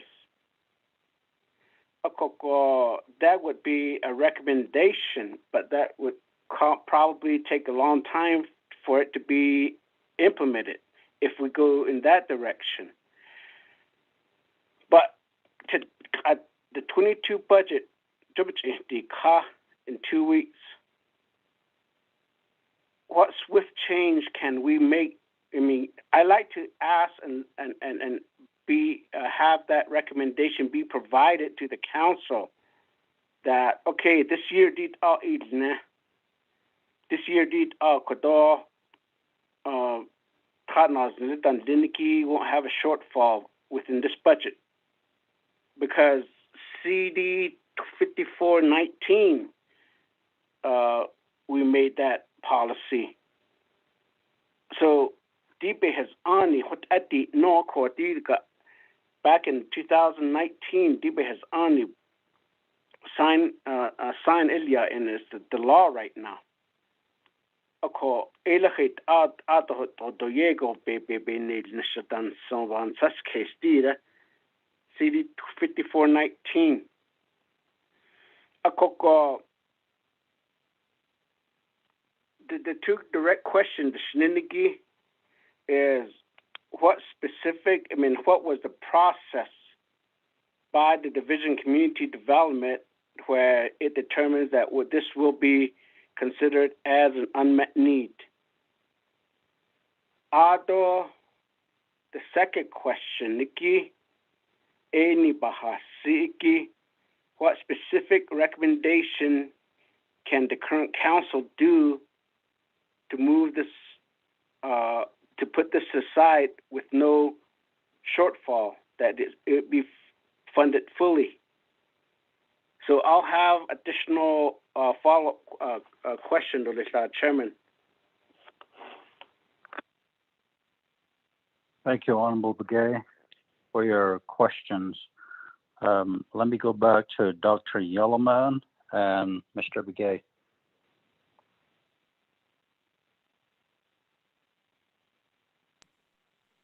Okay. Thank you, Chair. Adonana Hiat, Delegate Kellen Begay, for your questions. I do have Mr. Lydell Davis. We did send, right? We did send a spreadsheet. It's a graph that has the FY20, FY21, and FY22 breakouts or allocations on a spreadsheet. It kind of shares the general fund allocations, the general wage adjustments, and then the allocations for planning meetings, regular meetings, and the agency and district meetings. I will have Mr. Davis, Lydell Davis, speak to that, and it answers the first question of Kealan Begay's questions. And then the second question was, what recommendations or how can we revisit these formulas to avoid this? So we have recommendations for that, very similar to addressing the annual allocations and fixed costs as it was mentioned before. So Chair, if I may, I want to turn the time over to Mr. Davis and he'll explain this. I believe you may all have received a copy of what I'm talking about. So Mr. Chair, if I can turn it over to Mr. Davis. Okay, thank you, Dr. Yellowman. Mr. Davis, you have the floor, sir.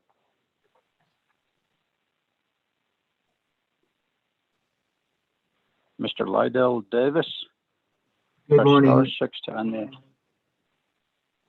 Good morning, honorable members. Is everybody looking at the spreadsheet? It has a gray, a light red, and a blue heading.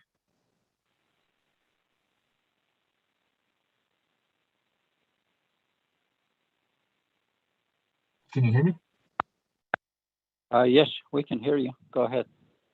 Okay. So basically, when OMB releases their allocation planning amounts, the first step in allocating the funds is to identify all the chapters' wages. So for the uncertified chapters, DPM sends a listing to ASC of all the chapter personnel's wages. From there, the next step is to identify the fringe benefits, which is 43.38%. So once that allocation is made, we go through every chapter For the certified chapters, it's just a base amount. We don't have the certified chapters wages because they're not paid from the Navajo Nation. So we only pay them the base rate. So once we get all the wages and the fringe benefits, the balance of that is allocated evenly to chapter stipends. So for this year, it was $13,153,059 that was allocated to the chapters, and $11,314,486 of that went to chapter personnel and fringe benefits. The difference was $1,838,573. So that amount plus the chapter official stipend of 1.8 million is what brought us to the shortfall of 519,427. And again, to fully fund all the chapter stipends, it is $4,158,000.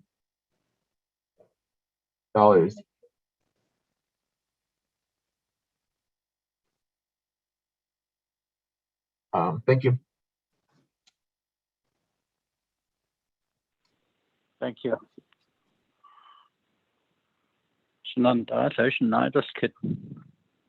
Any other questions or comments? Chairman Kealan. Go ahead, Honorable Begay. I guess I understand the numbers. I mean that I know. I mean I see the number, but my question is, who determined that, knowing that there will be a shortfall, but yet this is how much we've going to allocate, base allocation, don't we? I mean, where in the policy indicates that,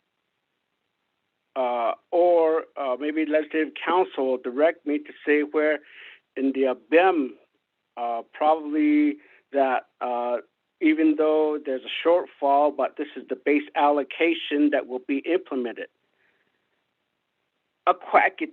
Who made that determination to for this shortfall to occur? Based on a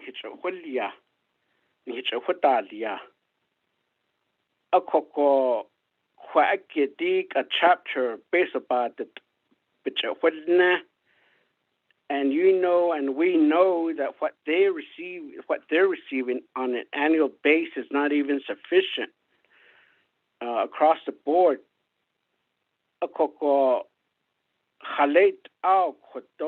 That's why I've asked the question directly to the division director and the program director of the 110 chapters. What specific? Do they have any document to say that we can't have a shortfall this year, or if this base allocation funding will result of a shortfall for the chapter official? Anything of that, anything in writing to whoever, I mean, to the president, to the chief of staff, to the division director, or whoever. So, hey, the basic nada test.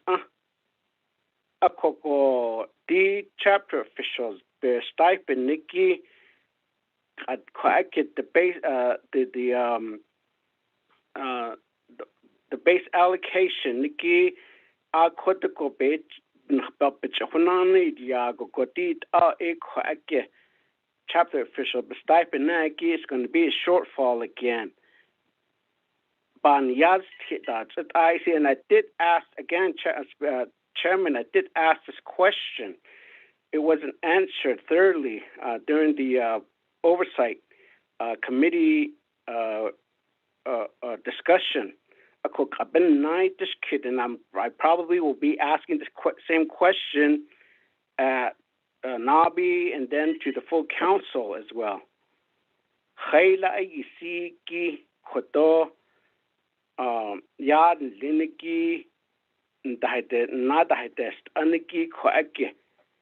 base allocation ha niniki ta aspo hokotos o be apelako ato nilis atos hoto ni ta khayla kwake because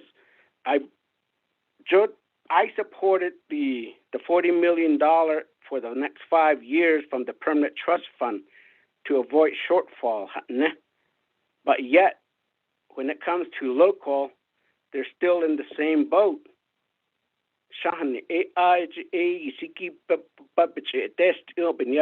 Based on Liniki, Ajgochito, Ehoto, Need Hotat, Ahaki, Ado, the Quigoshin Koto, An Ashetish, Dik at based on that Zoki, Akoko, we know we have 300 plus or less people will be retiring. I believe we won't be able to hire them the way it goes. You're talking about an average of 6 months for people to get hired. For those positions to be filled, the first 3 months automatically will be pulled into the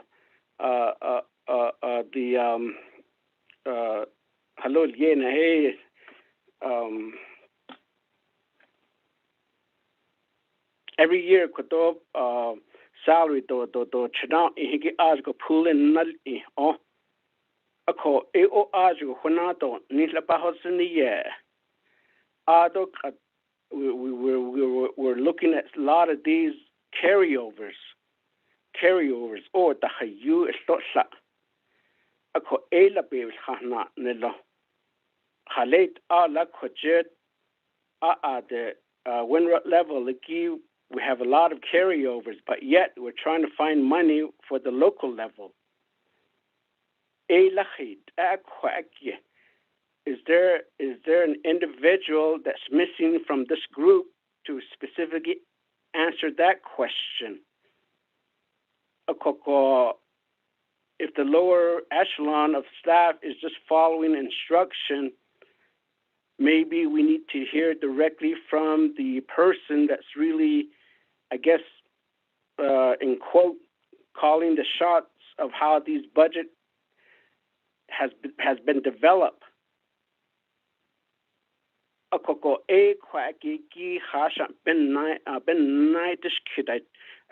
don't know if I've explained it thoroughly in Navajo, but that's what I want to hear, Chairman. I'll have a follow-up question.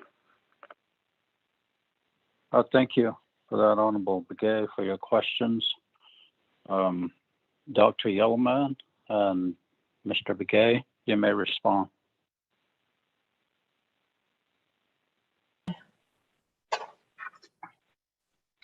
Thank you, Chair Nez. And thank you, Delegate Kellen Begay. To answer the question, historically, and even most recently, the annual amount needed to fully fund chapter staff and chapter stipends has not been fully allocated, or has not been fully allocated.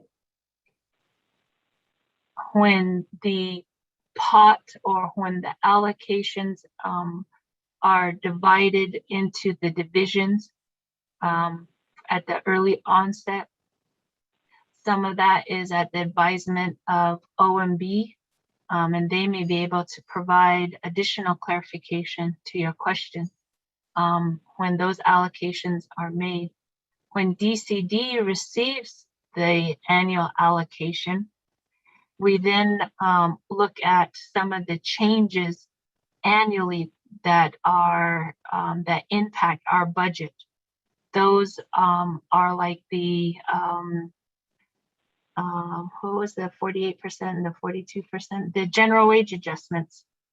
The general wage adjustments do impact our budget, and they change and vary annually. So those become I don't want to say a priority or what causes a decision, but we do have to pay those changes. Last year it was 48%. Fringe benefit, I'm sorry, not general wage, but fringe benefit was 48%, and this year was 43%. So those costs impact or consume, and we have to adjust to them annually. They're not given, and they're not across the board. And so those are some of the areas that we have to tend to.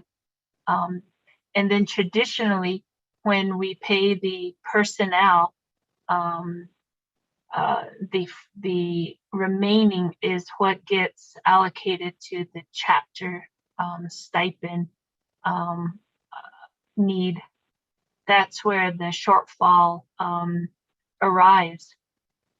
We've mentioned that the recommendation is that when the allocations and discussions happen between the three branches, that's where the chapter stipend is addressed or finalized.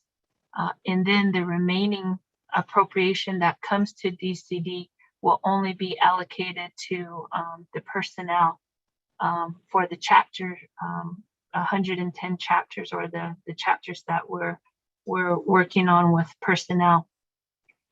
So that's kind of where the road intersects on some of those decisions.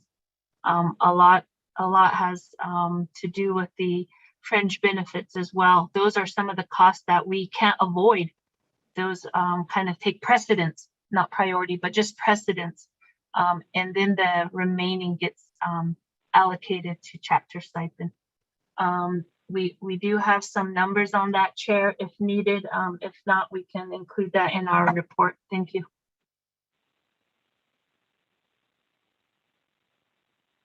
Thank you, Dr. Yoloman. Let me go to Mr. Willie from the controller. Mr. Willie, could you talk to us about this base allocation as well, sir? Good morning, Mr. Chair, members of the RDC committee and the Budget and Finance Committee. As far as the base budget, I know that in the second quarter, the controller releases a revenue projection. Once that revenue projection is released, the three branch chief meet and decide on the base budget.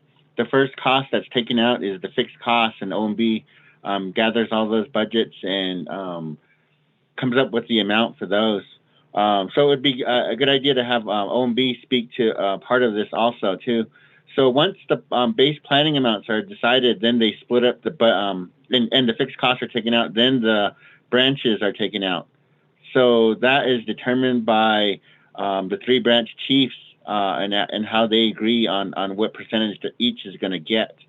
As far as stipends and chapters, it depends on the branch chief, which is the president. So how he allocates to the divisions is ultimately how the divisions would have to plan out.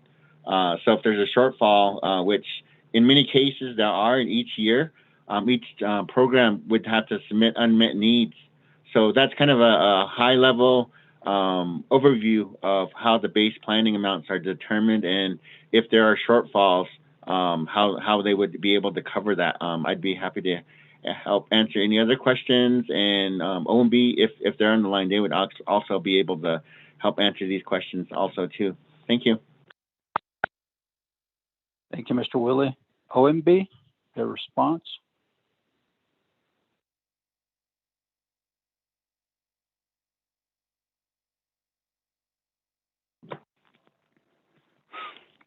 Good morning,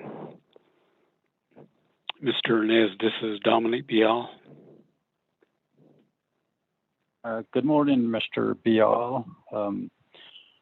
Could you also respond to the base allocation, sir?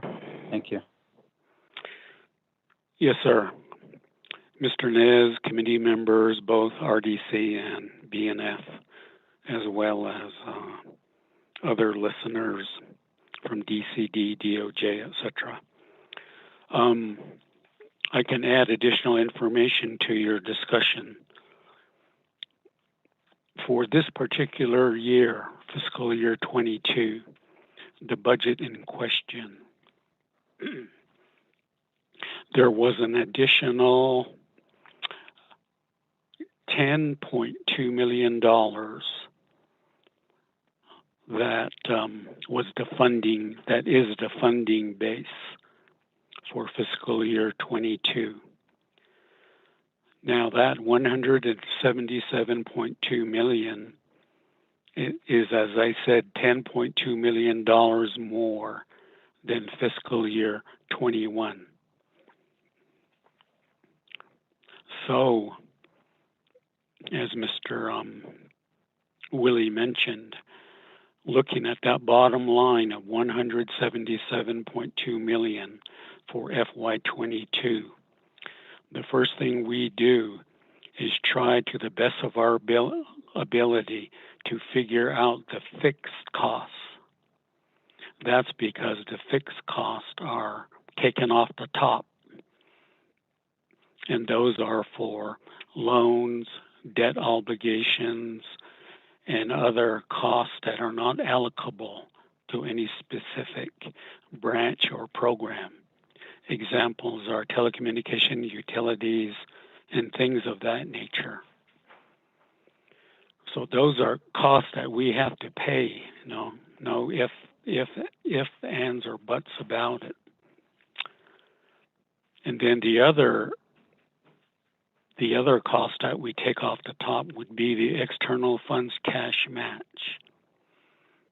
And those again are obligations where for our federal grants that we receive, a number of them are based on local match, meaning Navajo match. So that fund for fiscal year 22 is 3.5 million. Now for that particular budget, this year's budget, last year's budget, any remaining balances carry forward. So the actual cash match responsibility or obligation is probably around 9 to 10 million. So when we fund it with 3.5 million, the remainder will be made up by the carryover. So that's how it's managed from year to year. And then the next amount is the discretionary amount that I call, and that's to the 3 branches and then to the chapter's non-administrative costs. So in this particular option that was accepted by the branch chiefs and then provided to BNF committee, who also agreed with it as far as the planning allocations go, the fixed cost received about $2.1 million more. The executive branch received $5.9 million more. Legislative and judicial got a little bit over $700,000 each. And then the chapters received about $675,000 more in the non-administrative cost category. So with this additional $10 million and the breakout I just gave you, I know I'm telling you orally, so you're going to ask me to put it in writing, which I can do for your next work session.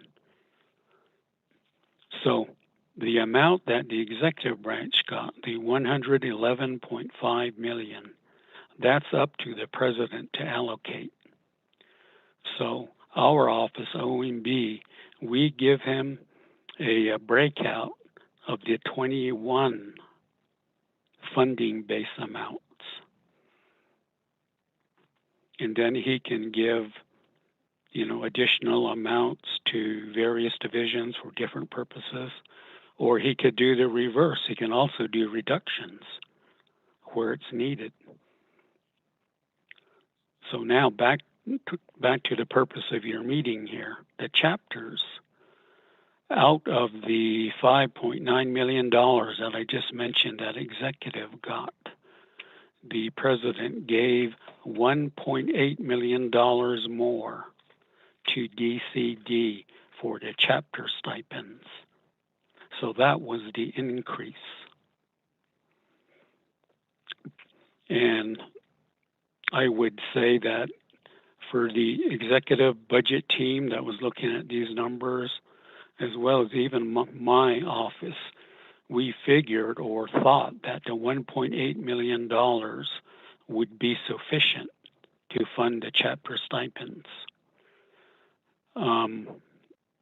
But as Roger Begay explained, these amounts would be based on 12 regular meetings and then 12 planning meetings, grand total of 24. But now we're aware, we've heard, it's been explained now that there's additional meetings, such as agency meetings, district meetings, and other meetings of that sort, where the chapter officials get a stipend payment too. That's where the additional funding is now being requested to cover these other meetings. And that's the 500 or so million, or 1,000, excuse me, that Ms. Yellowman explained. So that's how it's done. And again, I reiterate that $1.8 million was given within the executive branch. And the intention was that it would be enough to cover the chapter stipends. That was the general understanding going into the budgeting process.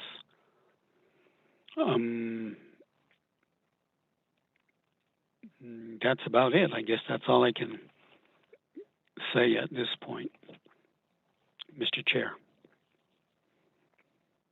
Thank you, Mr. Bial, for that information and your explanation.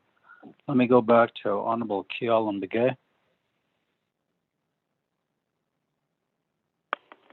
Chairman, Joe, I did ask if the Chief of Staff is on the line. Maybe he could answer my question. It seems that my question is being ping-pong around the office here. Taylor, I see that there will be a shortfall for the chapter stipend again this year. That from last year to this year, there was a 10.2 million more. Need. So I believe that there was an opportunity for the program or the division to say that we're anticipating shortfall just chapter that's need. Although if you look at the agreement of the budget, it indicates that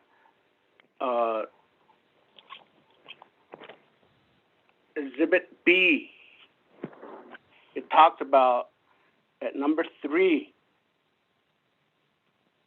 2021, it is recommended that 20 million be set aside for the fiscal year 2023 budget because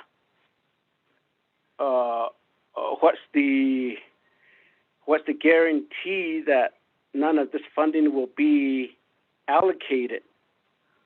Does that mean that this funding will never, the council will never ask for funding from UUFB if this particular funding gets into that particular pot?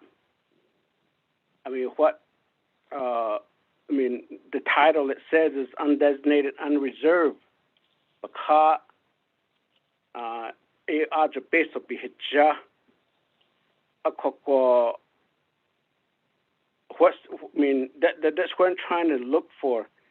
What language could we find to say that that there's carryovers? What maybe OMB? What would be your recommendation at the NABI or council session that there will be no shortfall for the chapter stipend?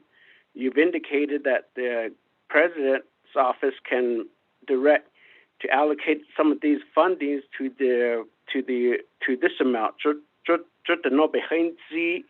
If that's possible, I mean that's the reason why maybe we could talk with the office of the president and vice president. And then to avoid this next year, how do we fix it to say that this could be one of the fixed costs policy? That way we don't have to deal with this on a yearly basis, because peso belongs next year UFB then peso for sure. So why not deduct whatever the amount that is shortfall for the stipend?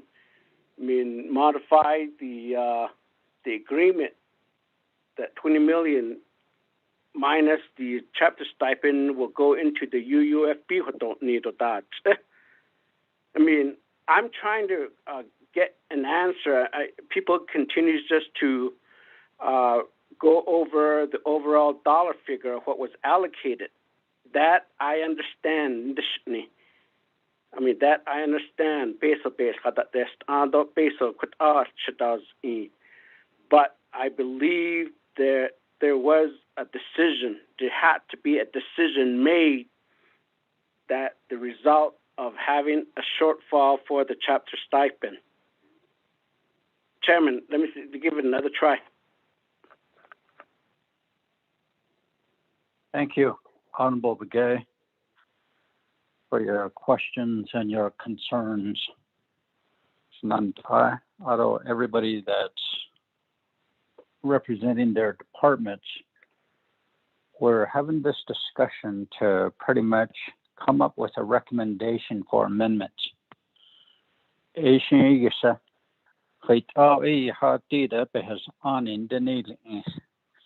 Revisit these current policies, amend them so chapter officials can have their stipends based on the law.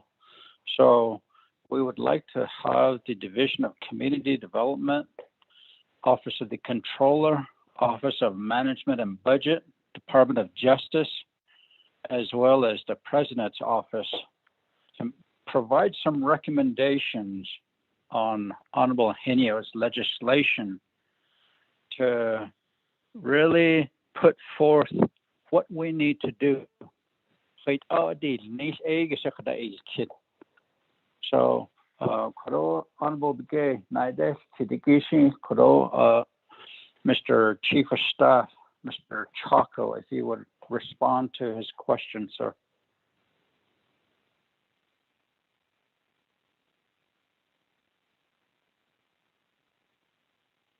Mr. Chaco? Mr. Chair, come in the queue.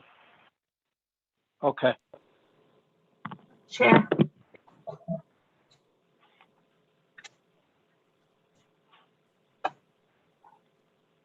Mr. Chaco?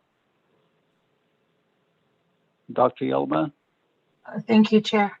I did reach out to the Chief of Staff, and I'm not sure if he's able to join, but to answer Keon Begay's question, that would be me. And as I mentioned before, when it comes down to the funds being allocated, prioritizing the funds to some of those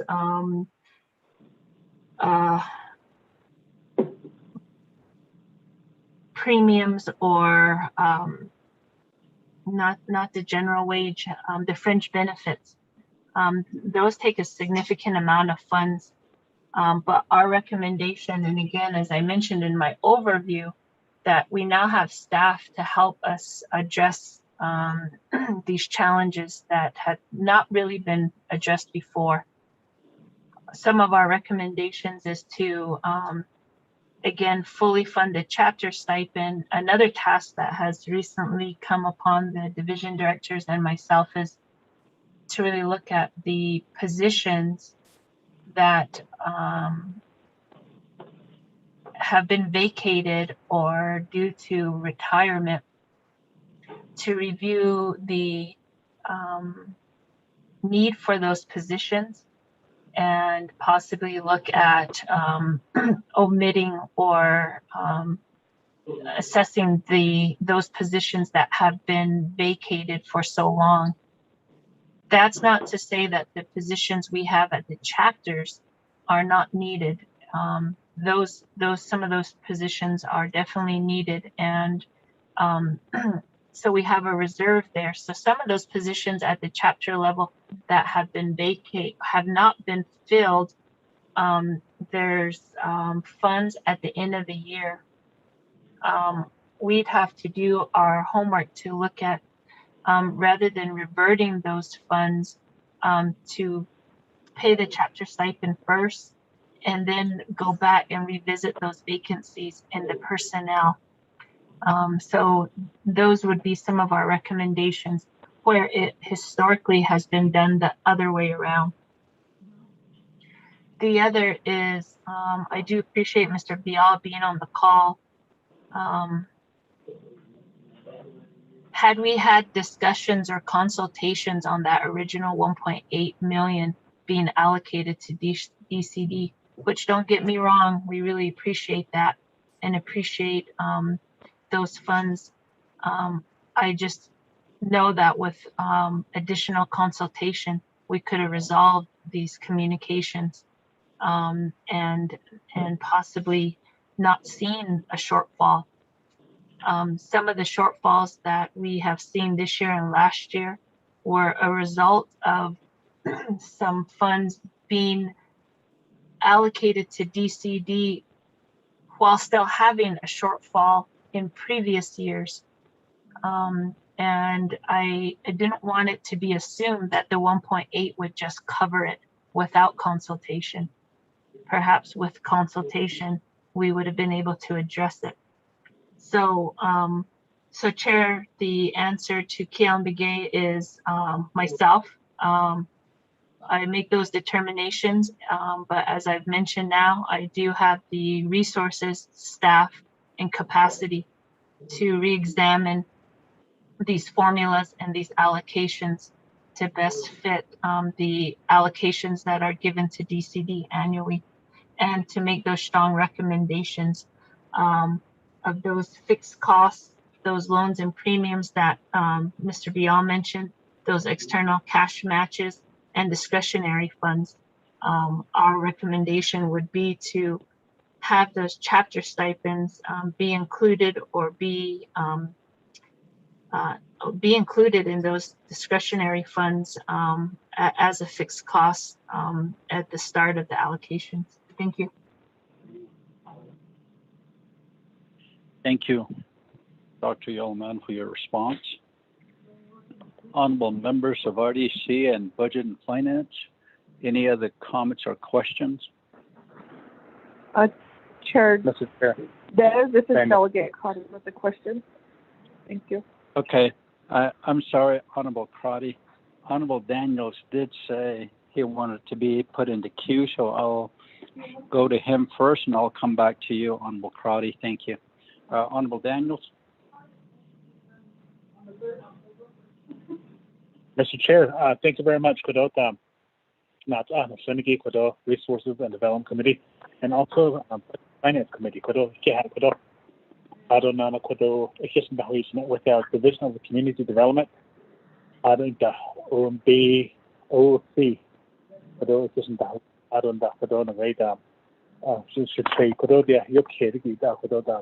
nice with our Chief of Staff, the presence of but a lot of the questions are being answered. how can we address the shortfall? It's about every year we run into this shortfall for chapter officials. Stipends, like last fiscal year, the previous fiscal year. What's that? 3/4 of the budget each year. I don't know what the rest is. About another time, but another year. So what I lago equatory he has not eat that there's a lot to say on this. I don't know having a work session would be good. To have a good session, just particularly on the shortfall for chapter officials stipend. I don't know another area that I'm looking at is Navajo government development. I just Michigan electric the Stanford council what's that 88 to 24. I don't know the reason why I say this is because we're expanding. Population is on this. I believe we're close to 500,000 off the reservation as well. So I don't know 110 chapters. It's like that for so many years now, 110 chapters, and we've been allocating dollars for the chapter officials, the 3 chapter officials. So, crazy.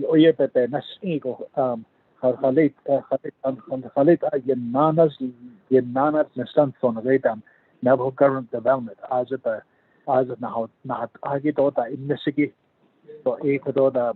I see the Baban case of Ado 500. Yeah, they get 500 for planning meetings and for chapter meetings. So what Ecuador, but 80 national. I think we need a change in that as well. The reason why I say this is because a lot of our chapter officials, these local chapter officials, are out there, out in the field, working with our constituents and also projects. They're working closely with the chapter staff. So ADG, I see I don't know chapter officials.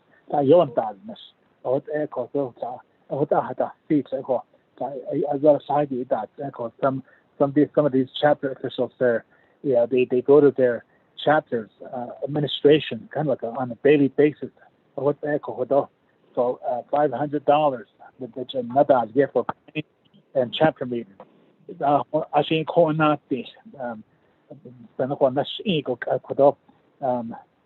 going to chapter administration and working on projects. They go to NTUA and other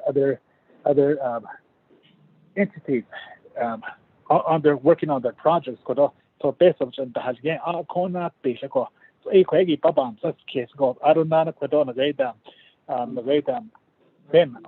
budget instruction manual for fiscal year 2022.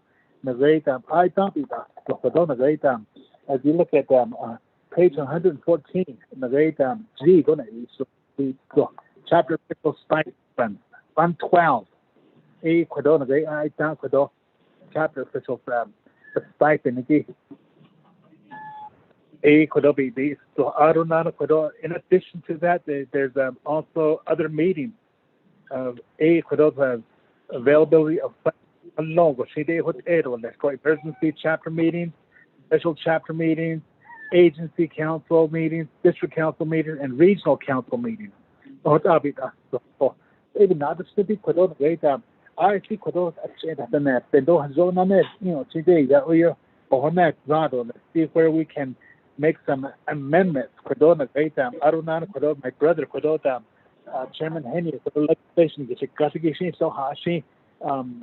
we need to do some amendment here and there. Kudo nagay chapter pa next ego. So I Mr. Chair, thank you very much. Thank you very much, Honorable Daniels, for your statement of concern. Nathan, you are right that we are here today to address the shortfalls for chapter official stipends.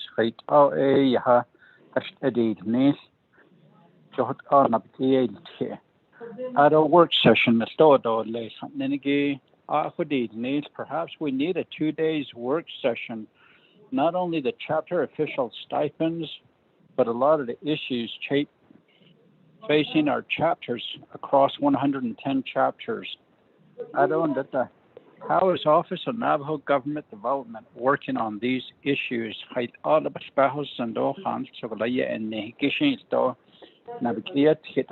I hope that somebody is on the line from Office of Navajo Government Development. So we do acknowledge your statement, Honorable Daniels, and your concerns. Let me go to Honorable Madam Chair Crotty. Yes, thank you, Chair and committee members. So I do want to recognize that we have the legislation 0182-21 is in the 5-day comment period, and would ask that all of the councils make sure that their chapters provide comments that helps us as delegates. In the Exhibit G, so page 16 of 21, Budget and Finance was able to allocate some of the Personal Lapse Savings Fund. So we were able to cover, I was able to cover Northern at $94,440. We were able to cover Fort Defiance, $127,494, and to cover Eastern, Chairman Henyo covered them at $146,382. So there still is a need, committee members, for Chinle Agency and Western. I just wanted to point that out, Chair, as we're talking about the stipends for this year and recommendations for next year. I think in terms of Delegate Kealan Begay's comment, there has to be some high-level decision-making on chapter stipends. And so a suggestion is she has not fixed costs, but a set-aside. And we can look at the set-aside because currently Navajo Nation has multiple set-asides. And one, of course, the committee discussed was the land acquisition. But what I'm not seeing, and so my question to Dr. Yellowman is, I have not seen how the program has budget the $2 million that's set aside for capital outlay matching funds and the special revenue fund. If I could just understand where I could see that in your budget, that would be helpful. And also, Chairman Nez and Chairman Henyo, if we do have these outstanding costs for Chinle and Western, there is potential funding during the budget process. The council can also request, like for UUFB, at this budget process, we can request for these fundings. So I'd like to leave those up as options, Chair, as we also understand the historical nature, the stipend shortfall. I think in my experience as a delegate, let's see, so 2015, on my records, is the first time that there was a shortfall for chapter stipends. Prior to that, it was the grazing and land officials that would have shortfalls. So I think there's some historic budgeting challenges with executive. There seems to be a shortfall, whether it comes to the senior program, our grazing officials, and now we see it's our chapter officials. So there is funding available in reviewing multiple budgets We saw funding like for promotions. We saw funding for charitable gifts. We saw funding for catering. And so I think if we really examine those budgets, we can find the funding to cover the costs for the chapter stipend lifting. Thank you, Chair. I just wanted to provide that, and hopefully we can get Government Development or Danette Policy Institute to help the committees help our chapters. Thank you. Thank you very much, Madam Chair Crotty. Dr. Yellowman, your response?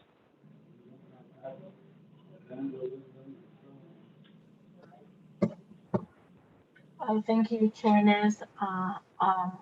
Mr. Deja, Delegate Crotty, thank you for the recommendations and for the comments. I think we do as a nation do see some challenges in the budgeting shortfalls, and for the CPMD capital outlay match, I'll have Mr. Atakai send over or send to members of both RDC and BNF the application of the $2 million for the capital outlay match and how it's used. The other is the set aside. I think that would be important and helpful, being identified and then utilized for the purpose of this discussion. We support that and could assist in addressing that further with the help of ASC, Mr. Martin and Mr. Davis as well. And so, Mr. Chair and Delegate Crotty, those would be my quick responses. Thank you. Thank you, Dr. Yellowman. Let me go to Honorable Stewart. I apologize, I overlooked your name here in the queue. Honorable Stewart. Oh, good morning. Again, Shania. It's the afternoon. Aro RDC members, Shania, Kedo, Shaja, Aro BNF committee members, Shamado, Shania, Doshlash. Keda from Sawmill again. So my thoughts on this one again is that chapter for Defiance Agency 3 years ago, they passed a resolution I thought requesting for full year allocations for officials. And President Nez, it was on his campaign deal. No, Hanshin, he was at our agency meeting. And saying that he was going to represent it, and that auto and we didn't hear anything else on it again. And then another concern, as I'm here with the chapter president, and we're listening to the meeting go on, is that chapter officials, they're considered employees of the nation. Year end, we always have the lapse funding and the employment. That funding, why can't we pull a portion of that every year back into the stipend portion of this for the allocations to the chapter stipend, official stipends? Those are the comments and the questions I had. Shania, Arkansas.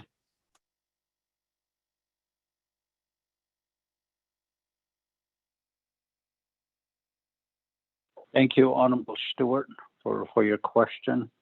Let me go back to Dr. Yellowman.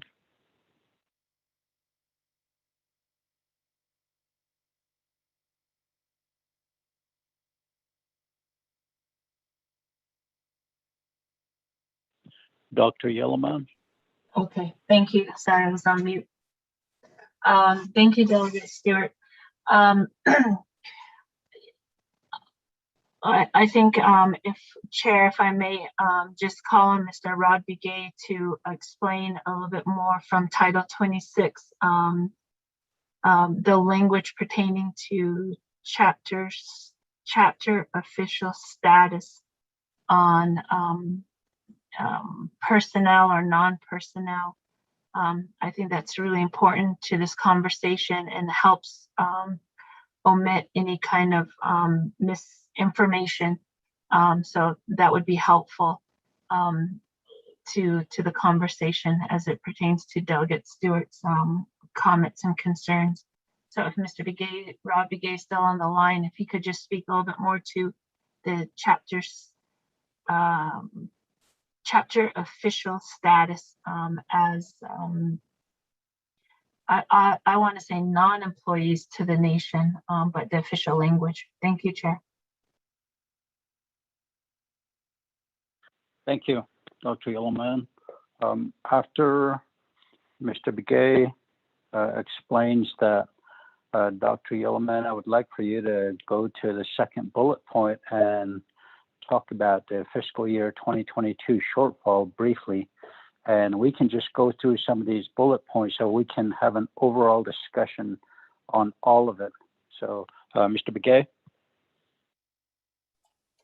Thank you, Mr. Chair, and members of RDC and Budget and Finance Committee and others on the call.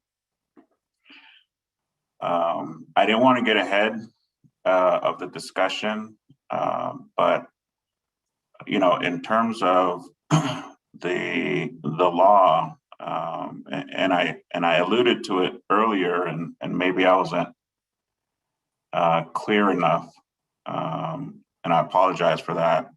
But the law for chapters, Title 26,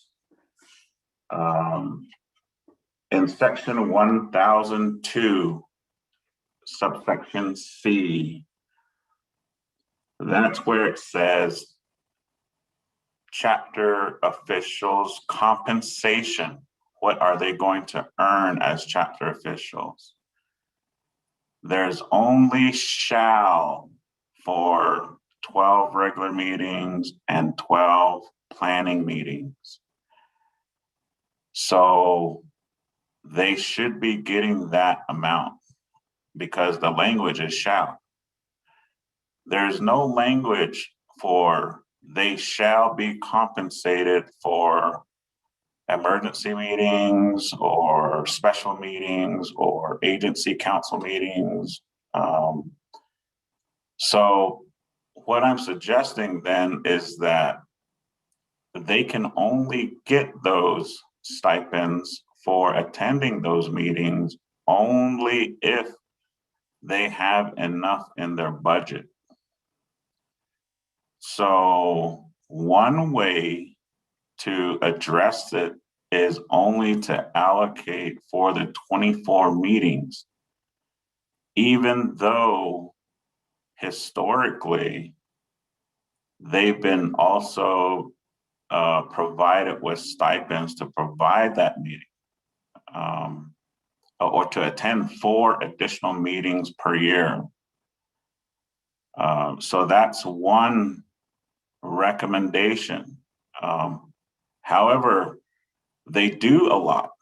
So just like the list, some of the speakers have said and recognized, why are we, the next question is, why would we take away the 4 meetings when, they do more in their community? So if that recommendation of only paying for 24 meetings and that's it per year, if you want to continue to give chapters money or allow them to allocate for 4 additional meetings, even though the law doesn't require it, then the money has to come from somewhere.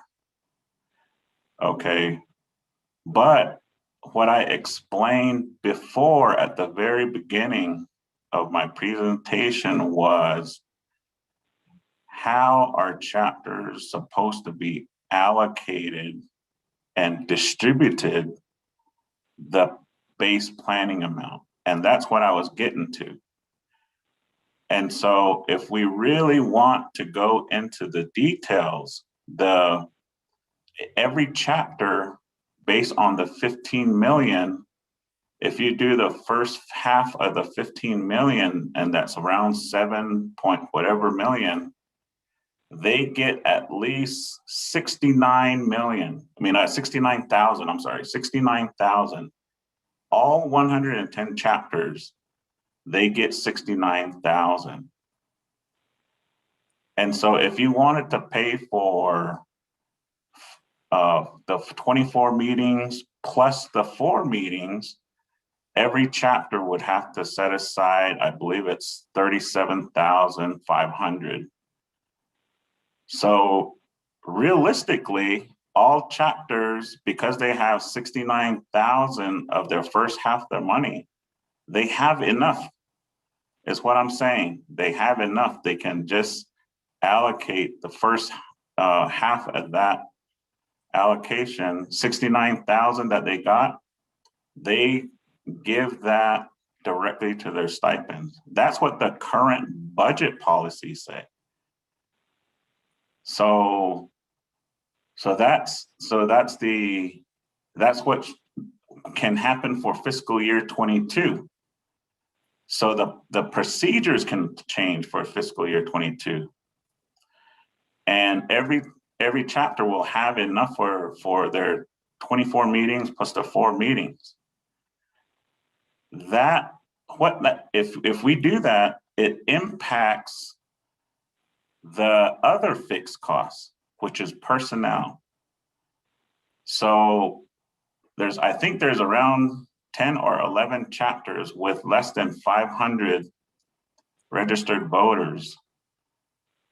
In comparison with chapters that have over 4,000 registered voters, that's what I'm saying, is that the second half of the allocation is based on voter registration. So the smaller chapters are going to get less and the bigger chapters are going to get more. So the bigger chapters are probably not going to experience a shortfall for personnel. But a lot of chapters that are smaller will experience a shortfall. So that's what I'm getting at. Whether it's stipends or personnel, it's one of them is going to experience a shortfall. So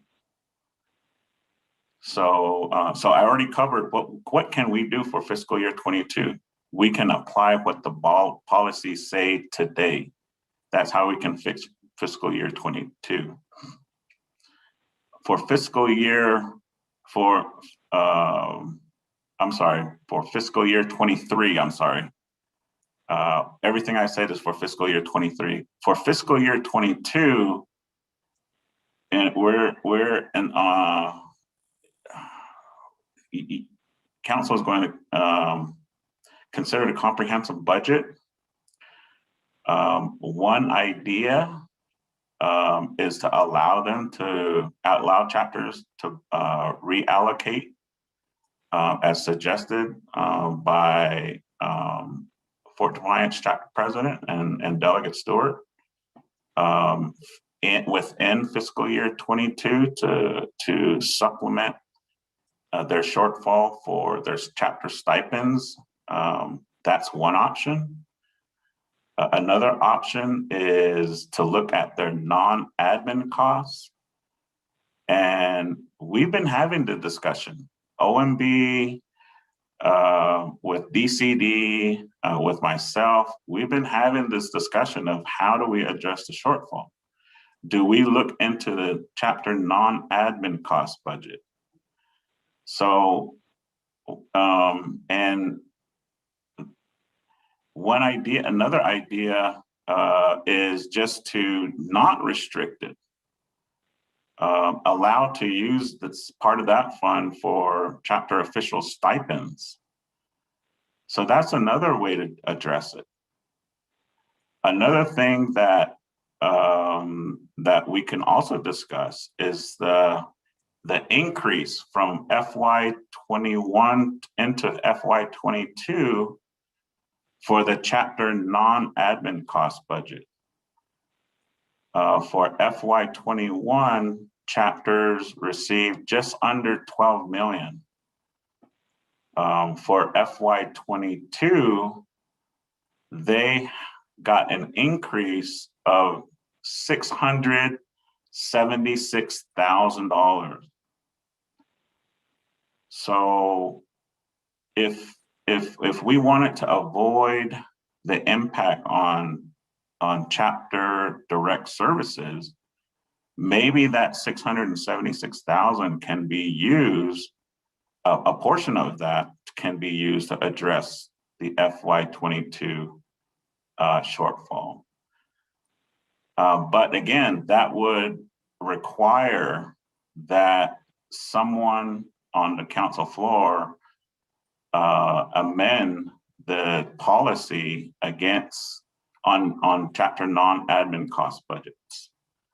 So again, we've discussed different ways to address the shortfall, and that's why I suggest the work session is once you and I'm not claiming I understand the chapter budget. I'm just saying that based on what I've learned so far, there's a lot of things to learn about how the chapter budget is created and how it's set for chapters.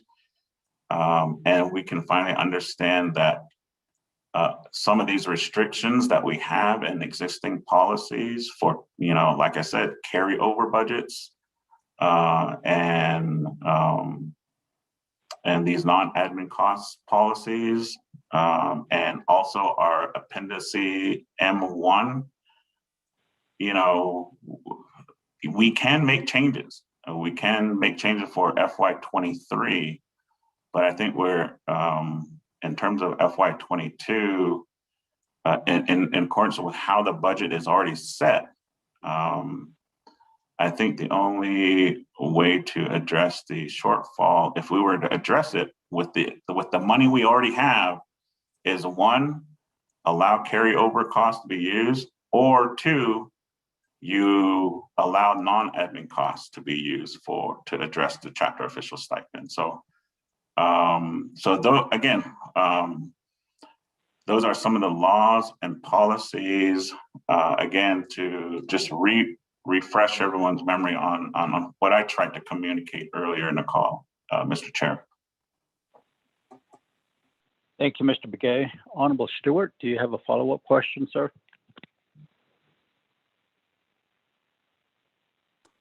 No, I don't, Shania. Thank you, Mr. Begay, Dr. Yellman. Thank you. Thank you, Honorable Stewart. Honorable members of RDC and BFC, any other comments or questions? Let me go to Dr. Yellowman for the FY 2022 shortfall. Yes. Honorable Freeland. Chairman. Honorable Freeland, let me go back to Honorable Karate for her follow-up question. I'll come back to you, Honorable Freeland. I'll be okay. I sent a text, Chairman, just FYI, thanks. Okay. Honorable Madam Chair Karate, you have the floor.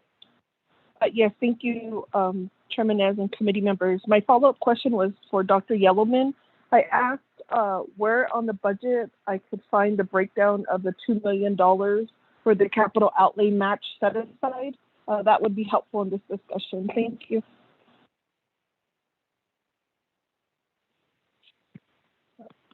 Mr. Begay? Dr. Yellowman?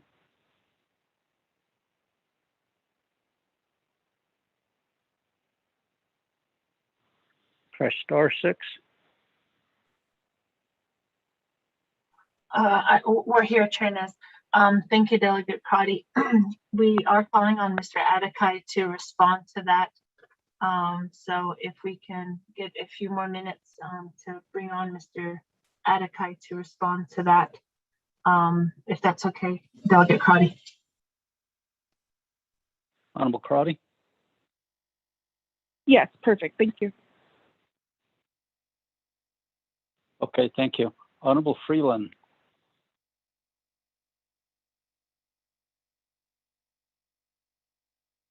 Chairman, good morning, Chairman, colleagues, as well as Mr. Brigade, Dr. Yellowman, and the staff. Chairman, I wanted to ask if I could give some time to our Eastern Agency Council President, who's also my chapter president from CAI chapter, just to elaborate on his side get a little bit of his perspective, if we can, Chairman, if that's okay with the committee. Johnny Johnson, Freeland? Okay, Honorable Freeland. We can do that. I'd like to ask honorable members of RDC and Budget and Finance Committee, are there any objections? If so, please speak your piece.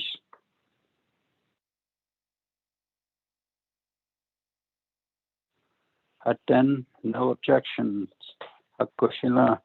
Mr. Johnny Johnson, you have the floor.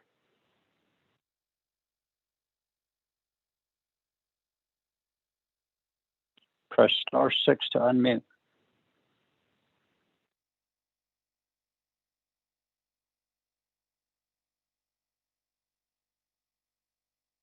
Mr. Johnny Johnson.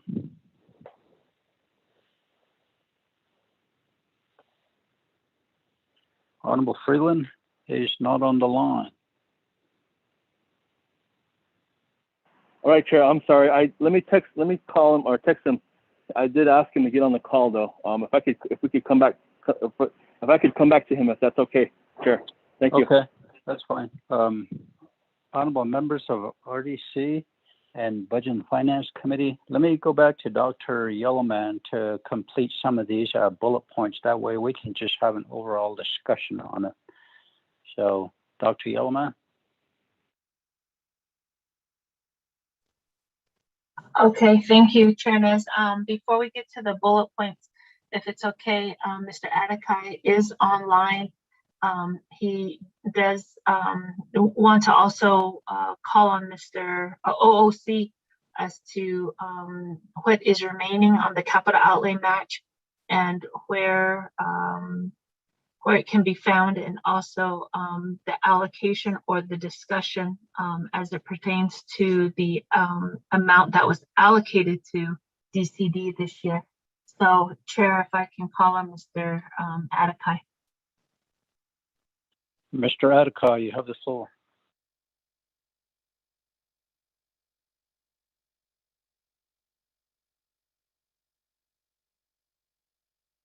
Hello, Yadeshananta, members of the RDC,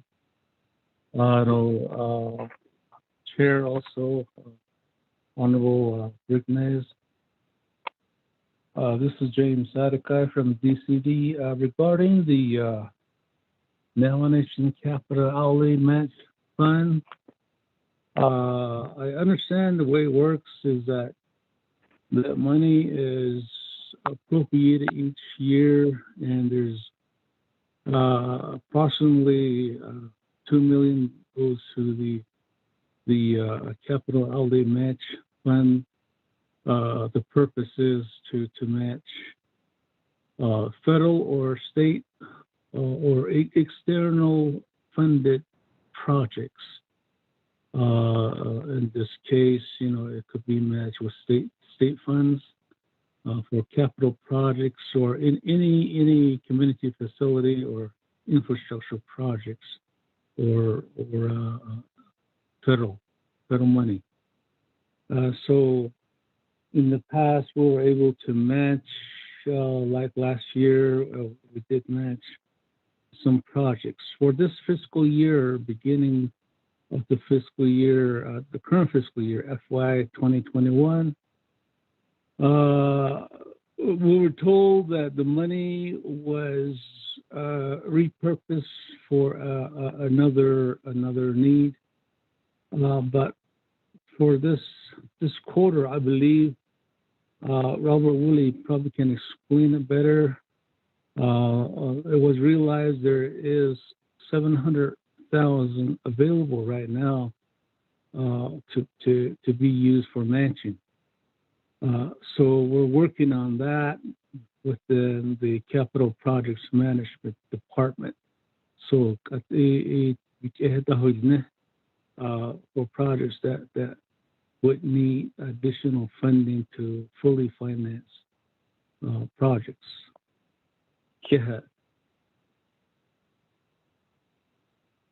Thank you, Mr. Atakai, for that.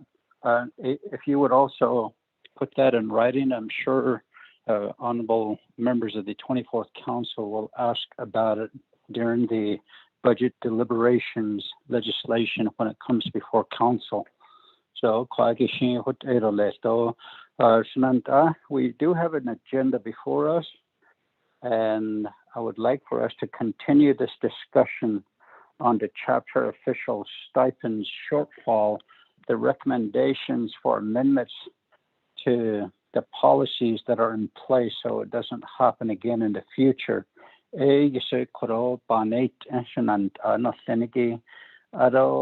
We do have on the line with us Mr. Dwayne Crank from the Office of Navajo Government Development.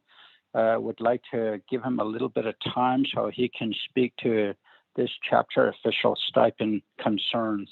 Mr. Crank, you have the floor.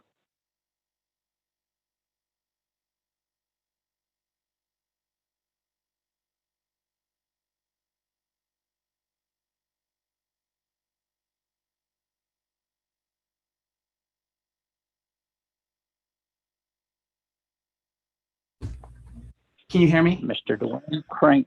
Yes, now I can hear you. Go ahead. Sorry about that. I was on mute still when I was talking away. I do apologize. Thank you so much for giving me the time, Honorable Ricky Nez, and also the other delegates who are online, and also the guests who are on. We did do a survey a couple of months ago, and this is still an ongoing survey right now that deals with COVID-19 and how the chapters have been affected. But mainly during that time, one of the biggest factors that they had a hardship on, of course, was trying to do some direct services to the community. And right now, with the restrictions and stuff like that, they weren't able to provide any of those services as they wished to do so. The only thing I think that led them so far was making sure that they were at these meetings. They were providing as much information at these meetings, and one of the chapter officials did say that, you know, it was hard for them to adjust to Zoom meetings and online platforms, and that one of the things that they wanted to do was to do more of these meetings, but they were limited on funding and trying to figure out how they were going to get these informations out to the public, especially when there were so many different informations floating around. And these kinds of services I understand, are critical to these smaller communities, smaller chapters, where they don't really get as much attention as they would say. They'd always say that sometimes they fall off the watch list, and they would always have to fight some kind of attention with the bigger chapters in getting informations out to them as soon as possible. And they always are thankful to DCD or ASC when they actually do finally get the information from them. And they said, I know that times that they understand the hardship that comes with DCD and ASC when it comes to trying to get these information out there, because they're so overwhelmed with different chapters trying to get the same information out.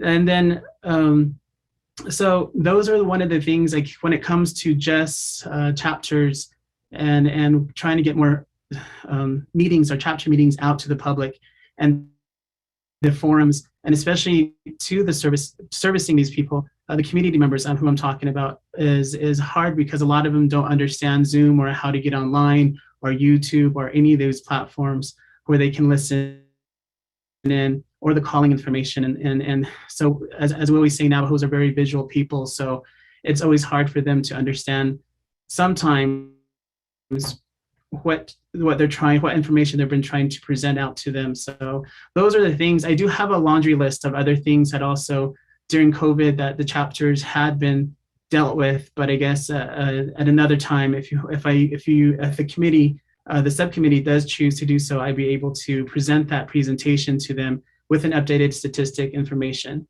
if you choose. Thank you, Chair, Honorable Delegate Nez.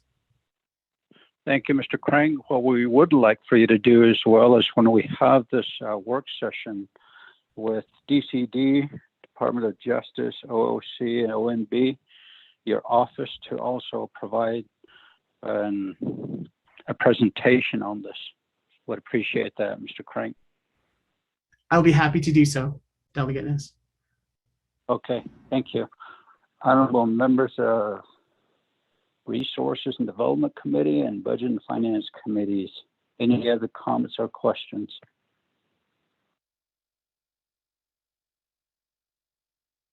What we can do is go down to the last two bullet points.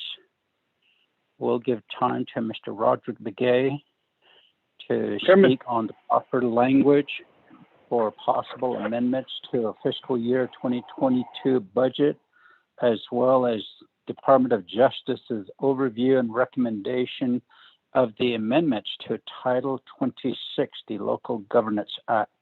And before I go to Mr. Begay, Honorable Freeland. Chairman, I was going to request if we could have Mr. Johnson speak. I believe he's on the line right now as well. Thank you. Okay, we'll go to him right now. Mr. Johnny Johnson, you have the floor. Press *6 to unmute.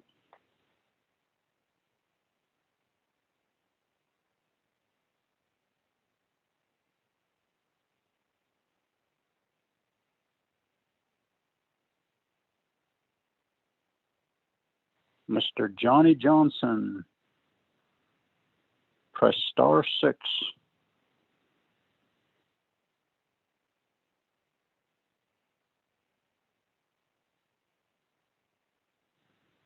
Mr. Johnny Johnson.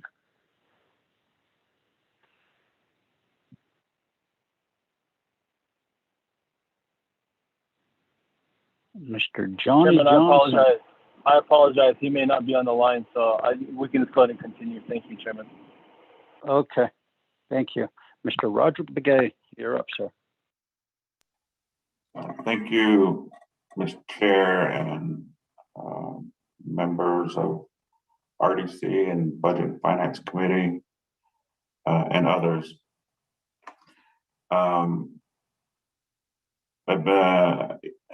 Ms. Khan and I have been exchanging, we exchanged an email here. She did provide some language, but what I suggested to her was that, to perhaps prepare something for a work session for delegates to actually see. Having said that, previously when I spoke, I had suggested a couple of different options to address the fiscal year, this upcoming fiscal year, to address the shortfall. So again, just to repeat, is to allow use of the non-admin costs. So a delegate would sponsor a motion, because usually the comprehensive budget resolution will say this amount for chapter non-admin costs. And the actual specific language says something to the effect that non-admin cost budget is cannot be used for chapter official stipends, for permanent personnel costs, and meetings and other. So it says that. So somebody would have an motion to cross out the phrase chapter meetings. So by doing that, then you allow, at least to address it immediately, to allow some of that to address at the chapter local level, for them to plan out the use of what they receive from the non-admin costs to address the stipend shortfall. So that's one way. Of course, the other way is what we've been doing for years is just to have it as an unmet need for FY22, and then have DCD sponsor legislation for a supplemental budget in December and or November and December. So that's option two. If we don't want to attack the non-admin costs. So that's some of the thoughts that that I have, and of course, like I said, some of these discussions have already taken place. I think what you're going to find, though, is not everybody's on board with that. You know, they want to keep non-admin costs restricted. So, and why is that? Because it's going to affect direct services, and that might not be popular. Whether it's from DCD or chapters, that might not be popular.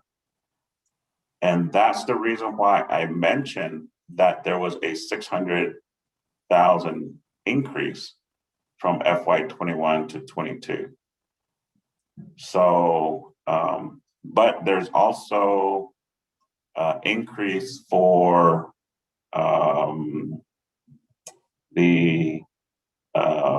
it's related to personnel, and I can't remember the term that Dr. Yellman was struggling with earlier, but there's an increase there. So something has to give again, and so it will affect the direct services at the local level if we allow chapters to cover to supplement their stipend shortfall through use of the non-admin budget. So that's not a recommendation, but those are things to think about in order to address the fiscal year budget amendments. Another thing we can do that is not going to be popular at all is to redo the numbers where earlier I was talking about. And you know, so DCD earlier, they said they allocated the planning allocation after they figured out the fixed costs for personnel. So, and then Dr. Yellman said we can reverse it and just have every chapter allocate enough for their budget or their stipend budget.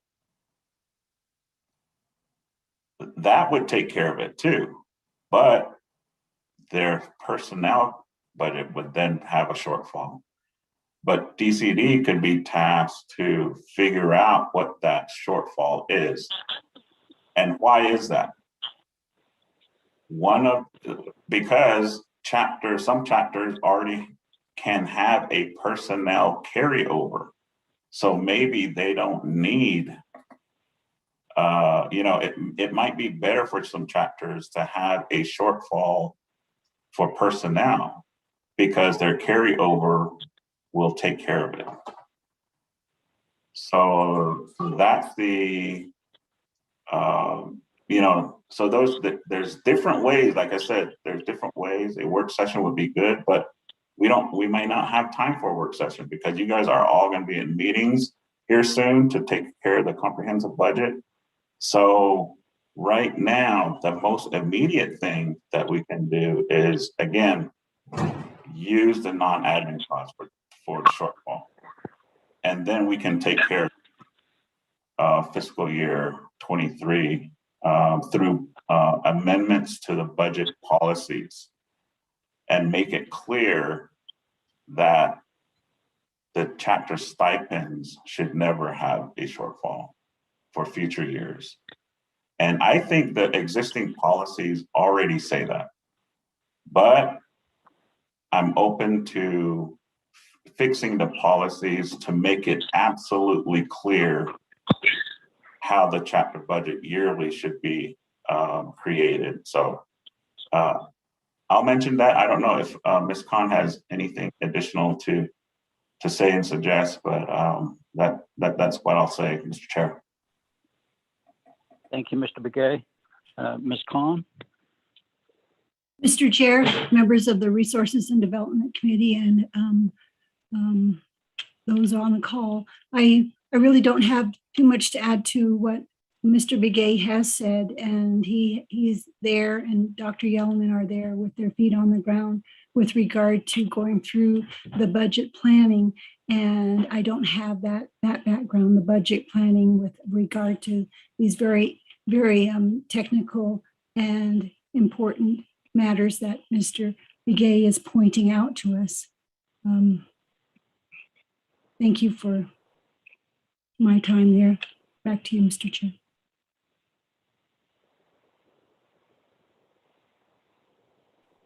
Thank you, Ms. Khan. Mr. Begay, are you done with the Title 26?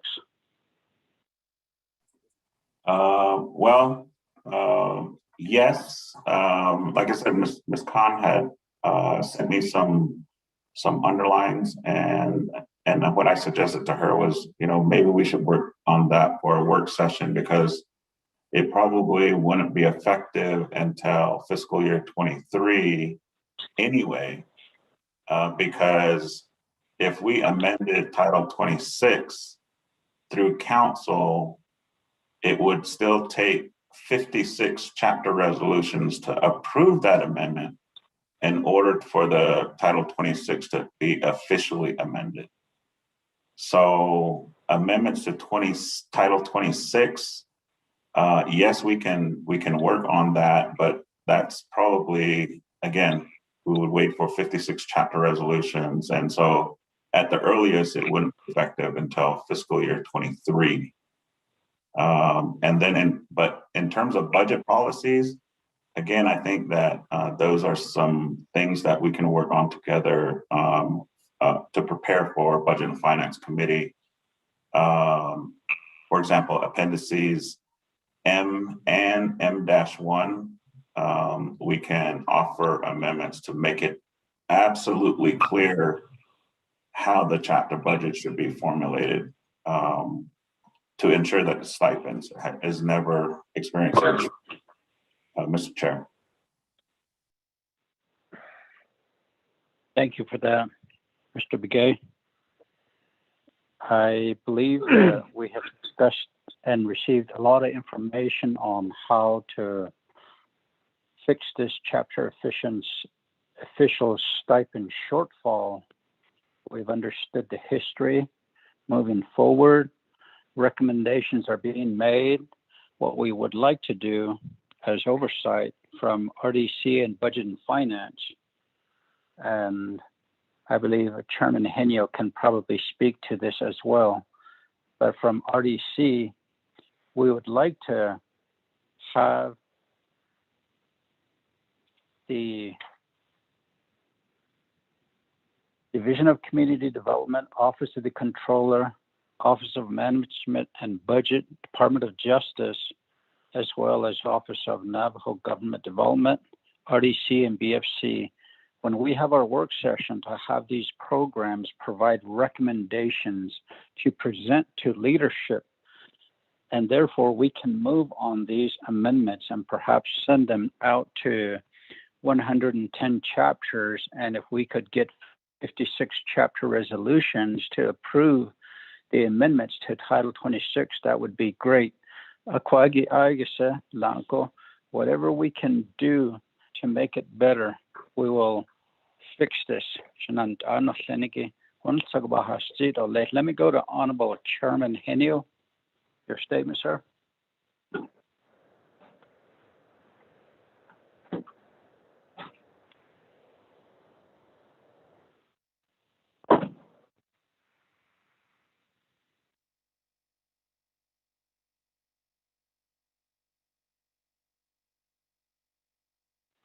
Honorable Chairman Henio, press *6, or Honorable Vice Chair Raymond Smith Jr. Ms. Begay, can you hear me? Yes, good Yes, I morning. Anybody can, hear me? sir. Okay, thank you. Honorable Chairman Henyo or Honorable Vice Chair Smith, are you still on the call?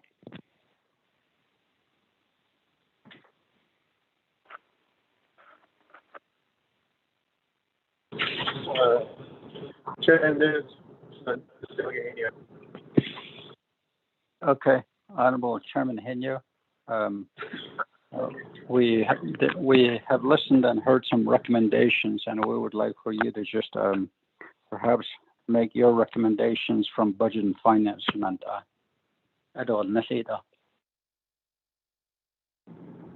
Okay, and that's not Chairman. If I lose signal, I need to jump back on further down the road here. But for the time being, I think that we've discussed all options. And so right now we're looking at next year's budget. This year, I found we just have to take care of it with whatever funding that's available for the unmet needs at the chapter level for stipends. Can you still hear me, Shinada?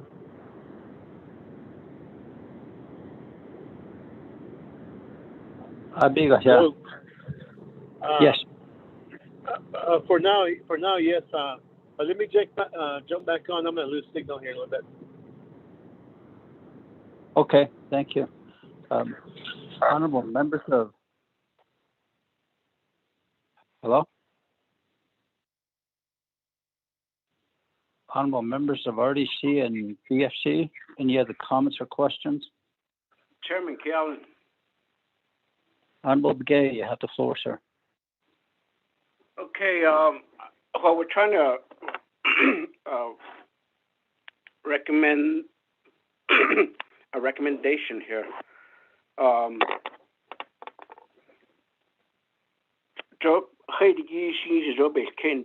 think it has to be done within this budget for sure.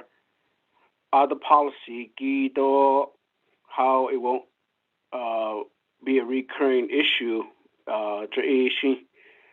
Maybe we could develop that through some form of legislative concern.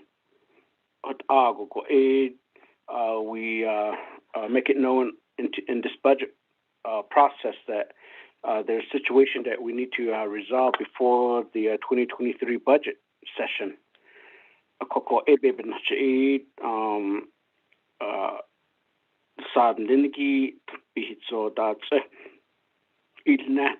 That will, in a way, make us work on this particular issue with the recommendation from DOJ.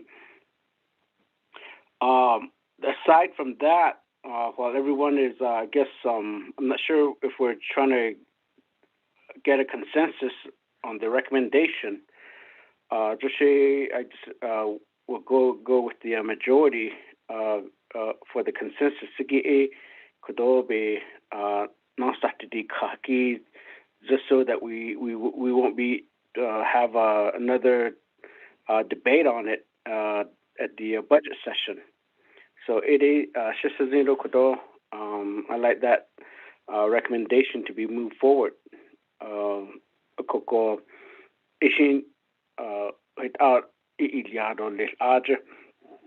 Now, the other area that I know may be getting off the subject here, another area that we continue to have some form of cost savings, and earlier, a program titled Personnel Lapse Fund is what it's called. I know a lot of chapters, though locally they don't have CSC or AMS all the time. I mean, how much does the Division of Community Development to sweep over these unused funds to the Personnel Lapse Fund? hit ahota kodoya lingi the chon on lachit at and so ban because to PP are majority of them are I would say that they're running some of the chapters, being the maintenance person, being the project manager, being I'm sure they're going to step into becoming a heavy equipment operator. That's another area that I think that we really need to focus on in resolving that particular issue. Like I said, there's 300 people are retiring. How much of that can we capture to say that allocate those dollar positions, dollar to the chapters? Been the permanent maintenance person, hire that or establish the snow. So I think that could be added on to the upcoming work session. How do we, maybe as an overall local government, I think that's one thing we got to make, we got to really elevate the local chapter government at the level of us as a legislature and executive branch. Did I see it all programs? And a lot of time, I know some will take offense of this statement, but a lot of time, a lot of our local program or chapter administration just falls through or not really considered whenever we have a major discussion. The prime example is getting things done at the local level of what they and how they need to administer the funding on behalf of their community.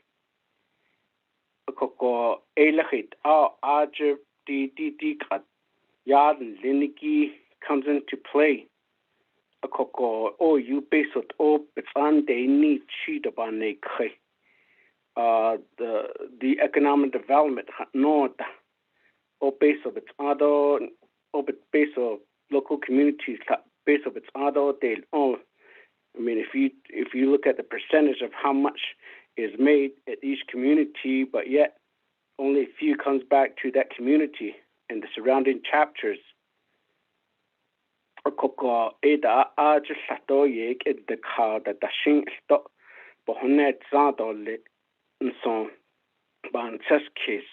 It will take a lot of work to do this, but I believe that we haven't even started anything. Budget, and I blame myself for that. Chapter.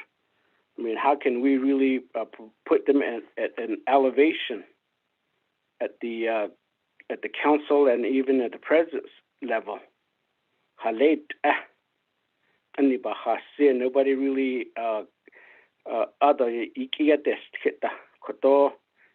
maybe the vice president really take the helm, that position as a vice president, really be in control to oversee the local chapter officials. I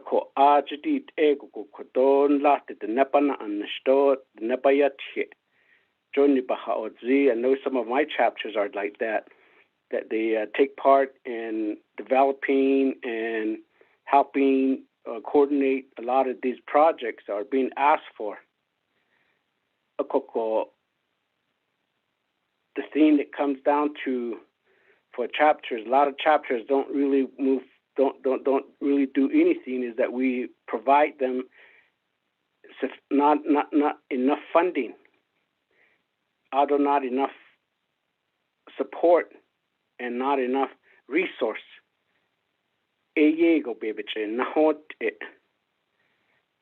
And maybe Kodo needed government development to ya hadzi a koko ato nidi ki lahit audik a chapter ki elevate at that deal nitla to dan agodo to nahan ago hut ego kodo sato budget that heki to policy that heki sato yego bananish ayosino aliya go koshin ponet zanto.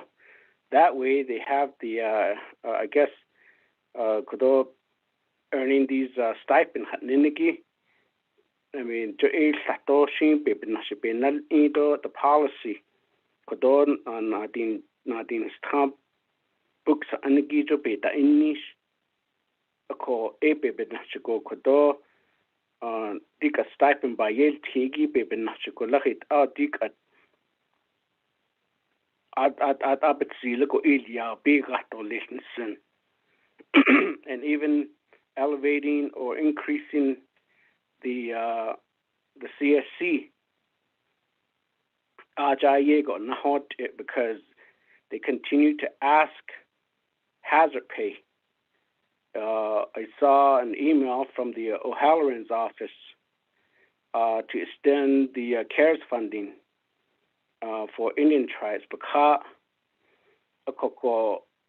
I mean, is there a way that we really need to evaluate the local staff of how much work that they have done, especially those that have been out there since the beginning? And then we got this 1.8 billion. Peso not the caution after the budget. I mean, again, all of it is going to go, majority of it is going to go down to the chapter level. But yet, kodoi peso linigi to yego, be babke hui neta, to baba yel tita. I mean, the Navajo Nation cut 10% of the 1.8 billion right off the bat to establish some form of administration at the Windarut level. The chapter so those are some areas. Kodoban case, Chairman, the RDC member. Again, the statement will shy people away, but this is a prime example of how we're managing our local chapter government. Based on Bahani, Tado staff and some are not filled. Other Sato chapters in Liniki, they're doing their darnest, but yet we're not providing enough resource for them. Akoko halit halahot halit ado le such song kodo bayashti. And of course, this is being recorded. Again, a lot of time it's just not, I'm just wasting time talking, but it's just the fact that I want to be on record and put on record of my statements. Ako ebe benashe kodo di ka sa liniki bikesin lokon ka recorded that na. Ako in la te kodo hit ede be ha itzi itan la tit aba ha si hot ela ala recommend aliane. Ako halata halahot at attended hot tutahi tati ni sa. Ako ka the creation hot ego go kodo ba ha si. Ako again, if we go back to the time that I was part of the council in support of creating the ASC, it don't support the shla. There was a high vision for it.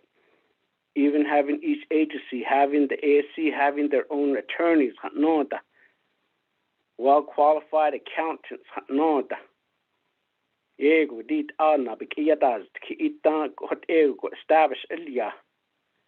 A codishid hastahot hashot. We got so many of our chapters continues to be sanctioned just because of some minor document development or documents to be signed or documents to be turned in internally, administratively. We're really penalizing our Navajo people. The naba on the store, the nabe bakite or was store the neg chapter to choice in that kwaki yego, which an hunt but in needs them. Dik at all you like electrical light, power line, water line, housing, even grave sites, cemetery, improving roads to the Nonda.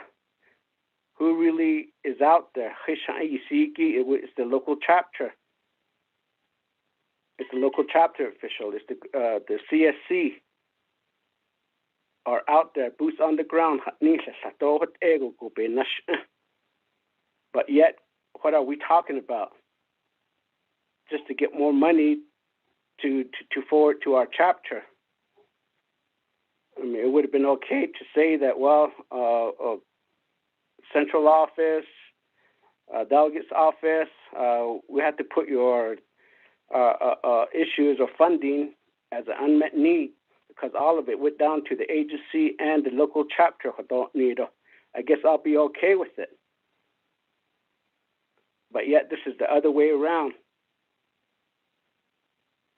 Central office, got the land base or carryovers, land base at the owners nil. Ako a quacky giego shitis ashanant chairman, the RDC member. Ako dik at a lot of time we start talking about things, but yet it's just a matter of say, okay, a work session, but not it from now until then, nobody's going to do anything. Adin de ile banda sit in do ila ilnehne. O ado nas na that the shinda ba na dot in the schedule na the nis ota na hatni. So Asian quacky giego be hejo ba kunits and dik at schedule is nahagi. What is the main one that we're going to be doing during the budget with the chapter stipend, and then the overall operation of the ASC program and the local chapter. What is sufficient? According to the emergency, the only way that they can declare emergency a lot of time is that it has to be done by the central office. According to you are the coordination to try to take the grazing official stipend down to the chapter level. And it's not being supported. Same way with the farm board. I'm sure it's the same way with the land board, Eastern Land Board. Because they need inky koto baby na hot egonash kwake. According at all added where they're being directed or being told to do this and that with limited funding that they have and limited resource that they have. Chairman, I think we really need to take a step and make a position to say that this is what we'll be recommending and this is how we'll reform the overall chapter government status or the operation on behalf of our Navajo people.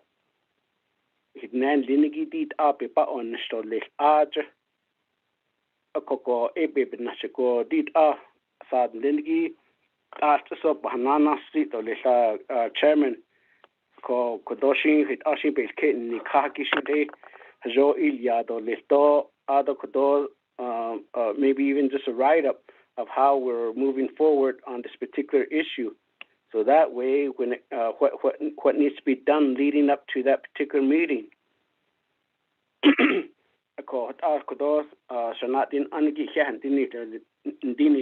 Chairman.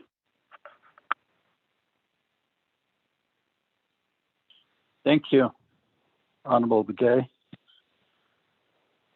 Anil Koro all of us leaders here, elected leadership that represent chapters as delegates. Ani kro chapters balanani tsin kabayelti. Do hot outdoor lesti no.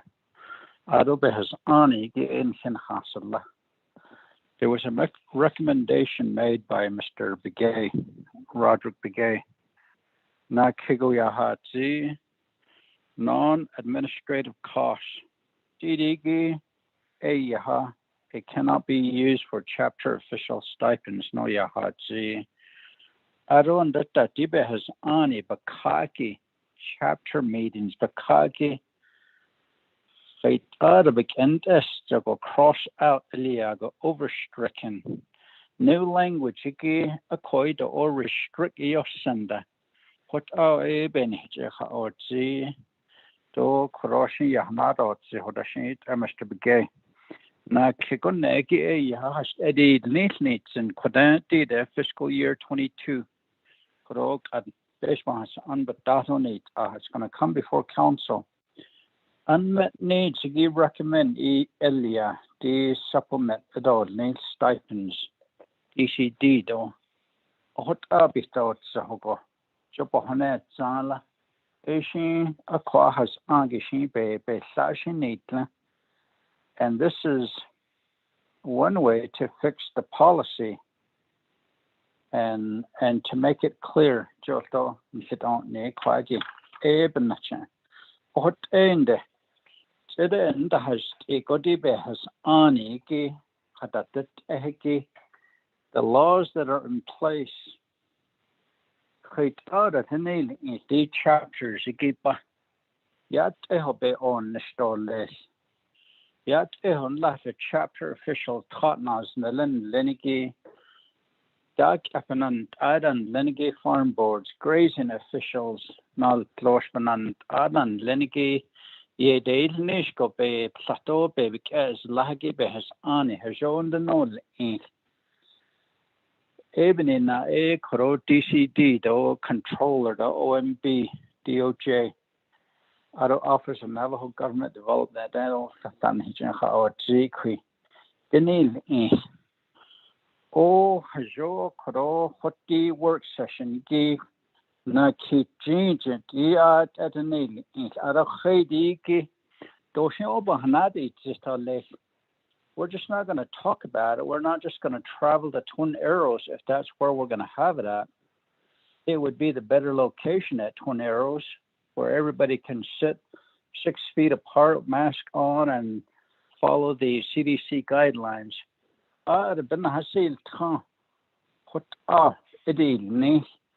Around that resolution, a 110 chapters. Send it over there. Let them consider it. The majority.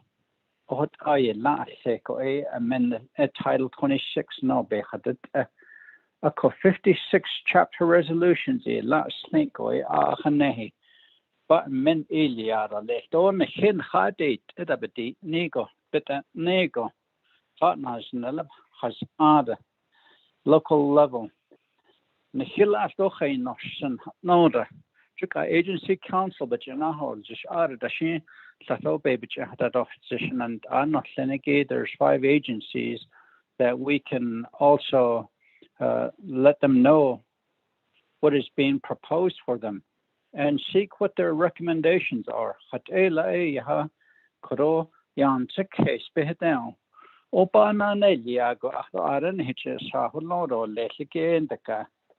Oh, Hande Behete or Lachit all best or Tayas, Yayas ticket or Yan case like nation store.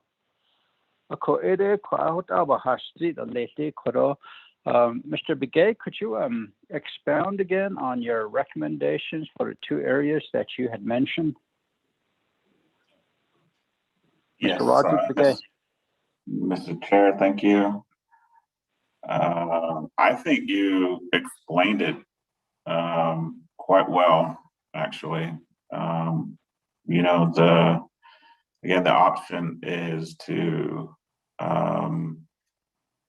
if the comprehensive budget comes on the council floor and there's if there's language that limits the use of non-admin cost budgets,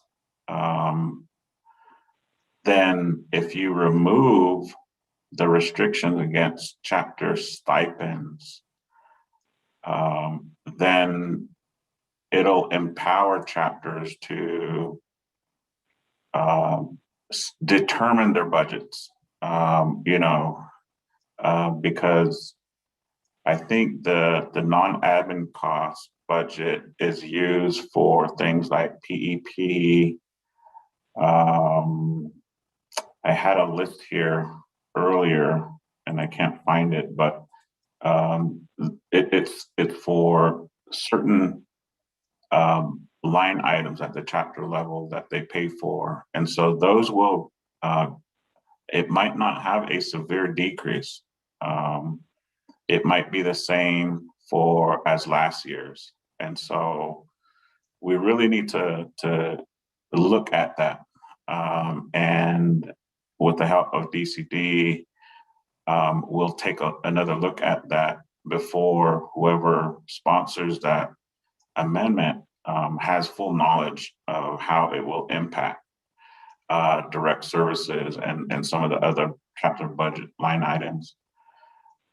So that's option one. If like how Delegate Key Allen is suggesting, we need to do it within this budget. Well, that's the only way, based on the funding allocations that we have right now. And then, of course, the other option is if we can't get that done, if it's an unpopular choice, and I'm not saying, again, I want to repeat this, it can be an unpopular choice, because we have to take money from somewhere in order to address the stipend shortfall. So if you take money from the PEP budget, that might not, it's going to be unpopular. But that's what I'm saying is that, let's say you don't get a majority by council that support that. Okay, so the only other way, if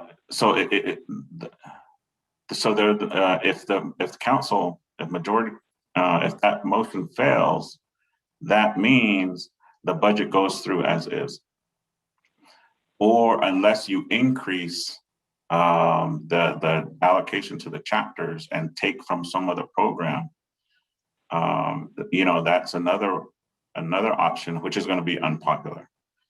And I'm not advocating for that either, but but on behalf of my clients, if we could get full allocation from somewhere, it has to come from somewhere.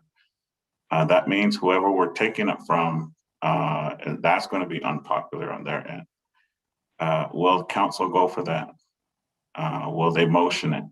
Will it fail? If that fails, then the only other option is just to pass the budget as is. And then after the fiscal year begins, then we prepare a supplemental funding request. So that's the only way, I think, at this point. But again, we can plan for fiscal year 23. And I can understand the concern of kicking these issues down the road and maybe it won't get addressed. But again, I feel like we already addressed it. I feel like the budget policy is already there. It says chapters, you need to allocate for chapter official stipends. We just need to apply that for fiscal year 23. And everybody just needs to understand that that's what we're going to do for fiscal year 23. So to me, it's already addressed. But even though I feel like it's already addressed, I'm still willing to work with Ms. Khan in amending the budget policies. So it's very, very clear how the chapter budget is supposed to be formulated so you don't have a chapter stipend shortfall. I'm still willing to work on that. And every year in the second quarter, the past two fiscal years, we've been meeting with the ASC. This year, we invited some chapter community service coordinators and chapter managers to look at amendments to the chapter budget policies so that they're involved. So maybe for fiscal year 23, we invite more in order to get their word on how they think we should address the chapter stipend shortfall. So, I'm really open to options. And with that, Mr. Chair, I'll stand here for any other questions.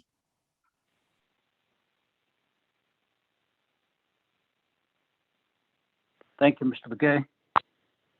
Honorable members of RDC and Budget and Finance Committee, any comments or questions? Chairman, Chairman, this is Delegate Crotty. Thank you. Okay. Earlier, I had asked for Chairman Henio to come back on, so now he's back. So I'm going to give Chairman Henio some time to speak, and then I'll go to Honorable Crotty and then Honorable Kiel and Begay. So, Chairman Henio.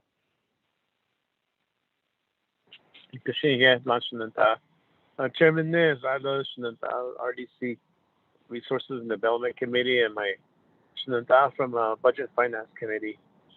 And those that are on the line, you helping us out along the way with the conversation. Just one note that I wanted to bring out was that last year, fiscal year, this issue also came up.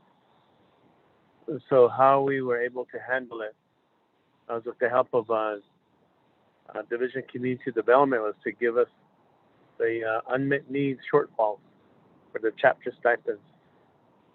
Even not using the personnel lapse fund, savings fund, we're able to put money towards that to get them fully funded for the fiscal year. Though hoping that everything was intact until we got that veto message where the executive branch decided to take it upon themselves to veto everything that had to do with the personnel lapse savings fund, which included the stipends. Though from there on, we went forward again, and also attacked us too, as the council, with that red pin.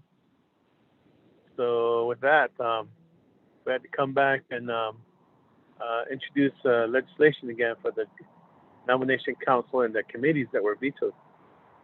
But in return, the executive branch kind of held us hostage by saying that, well, I'm going to ask for an amendment. And in these amendments, I ate the same thing again. What was proposed in the personal lapse savings fund now, I've been none so not that no. And I think just to take credit for the chapter saying that I'm the one that did this for you type of thing. But nonetheless, though, we were able to get the chapters fully funded. And this year,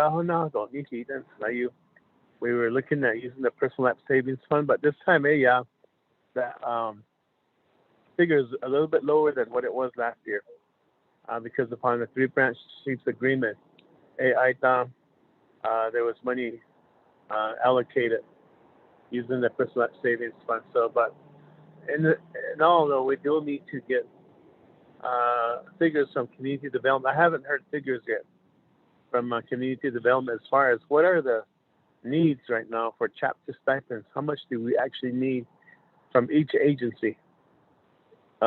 Eastern, Fort Defiance, Western, Chinle, Northern, and even Nutchet. We'll have an idea of what the actual shortfall that we'll be looking at after we pass the comprehensive budget is the way I'm looking at right now, because of the fact that the comprehensive budget for FY22 is already being part of the 5-day comment period. And then as Mr. Begay, and then if we try to put fully funded stipends, we have to take money from somewhere in this comprehensive budget. But once it's all said and done and passed and signed by the president, President Nez, and without no vetoes, which I'm hoping, but you never know, then we can look at other funding sources besides taking money from other programs. So that's the direction I'm looking at.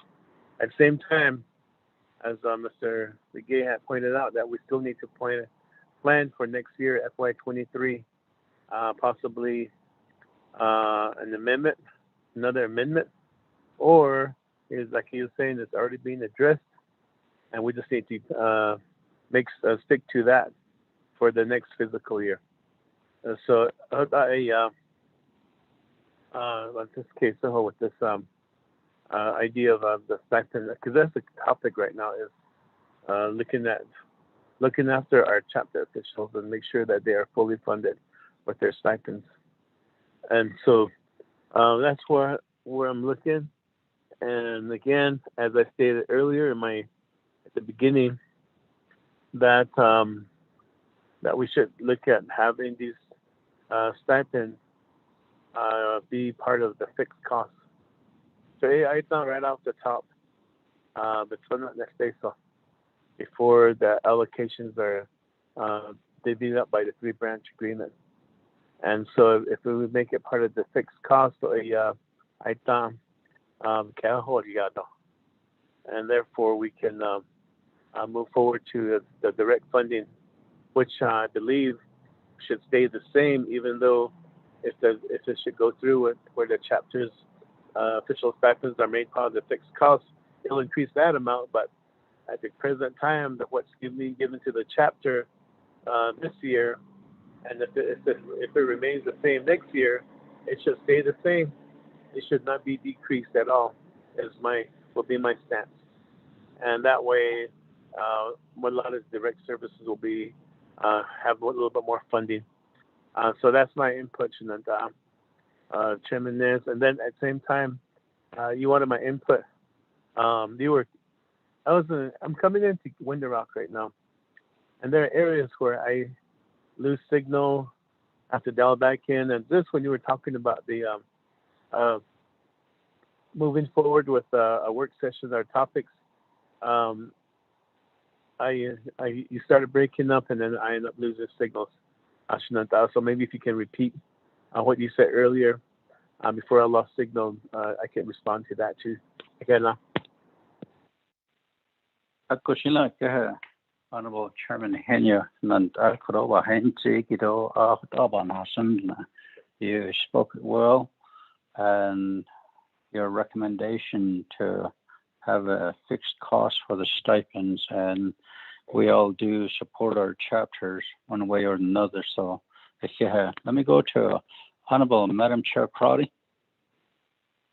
Yes, thank you, Chairman Nez and committee members. So I just want to push back and say the intent of the committees, in my understanding, is not to cannibalize the chapter's budget. So although that may be an option, I think we're coming to this meeting to say we know there's funding available and the chapters should be prioritized at the executive side as promised, and to make sure then that their meetings are covered. With that in mind, Chair, we can recommend, as we discussed, this set aside. Fixed costs are utilities, lease agreements, and insurance. So at our budget hearing, I did ask Navajo Nation Telecommunication Utilities why are chapters not under Navajo Nation fixed costs, and their reply is that chapters have never asked to be covered. And so that is also another recommendation on because our fixed costs are taken off of the top, and if it's required to function for government services, then that comes out of a completely different budget, and that may open up additional funding for the chapter. So that I just want to make sure that that's also on the menu of options, because as some of the delegates on BNF, like Chairman or Vice Chair Smith, was concerned about heavy equipment operators. So I don't believe at this time, or the intent would be to take away or to redistribute PEP dollars. And there is also a legislative concern for the department or division to review all of the chapter positions and recommend changes, because we do not see salary adjustments. When we talk about GWA, that's given by the council, but the employees also have the opportunity for salary adjustments, and that also should be addressed. Thank you, Chair, committee members. Kushila, Madam Chair Crowdy for that. Ado, Kuroshin, Honorable Kialan Begay, you'll be next, and I'll give some time back over to Dr. Yellowman. Honorable Begay. Chairman, I want to go back to Shada, DOJ, Mr. Begay. You indicated that the situation is fixed by these policy that's in place right now.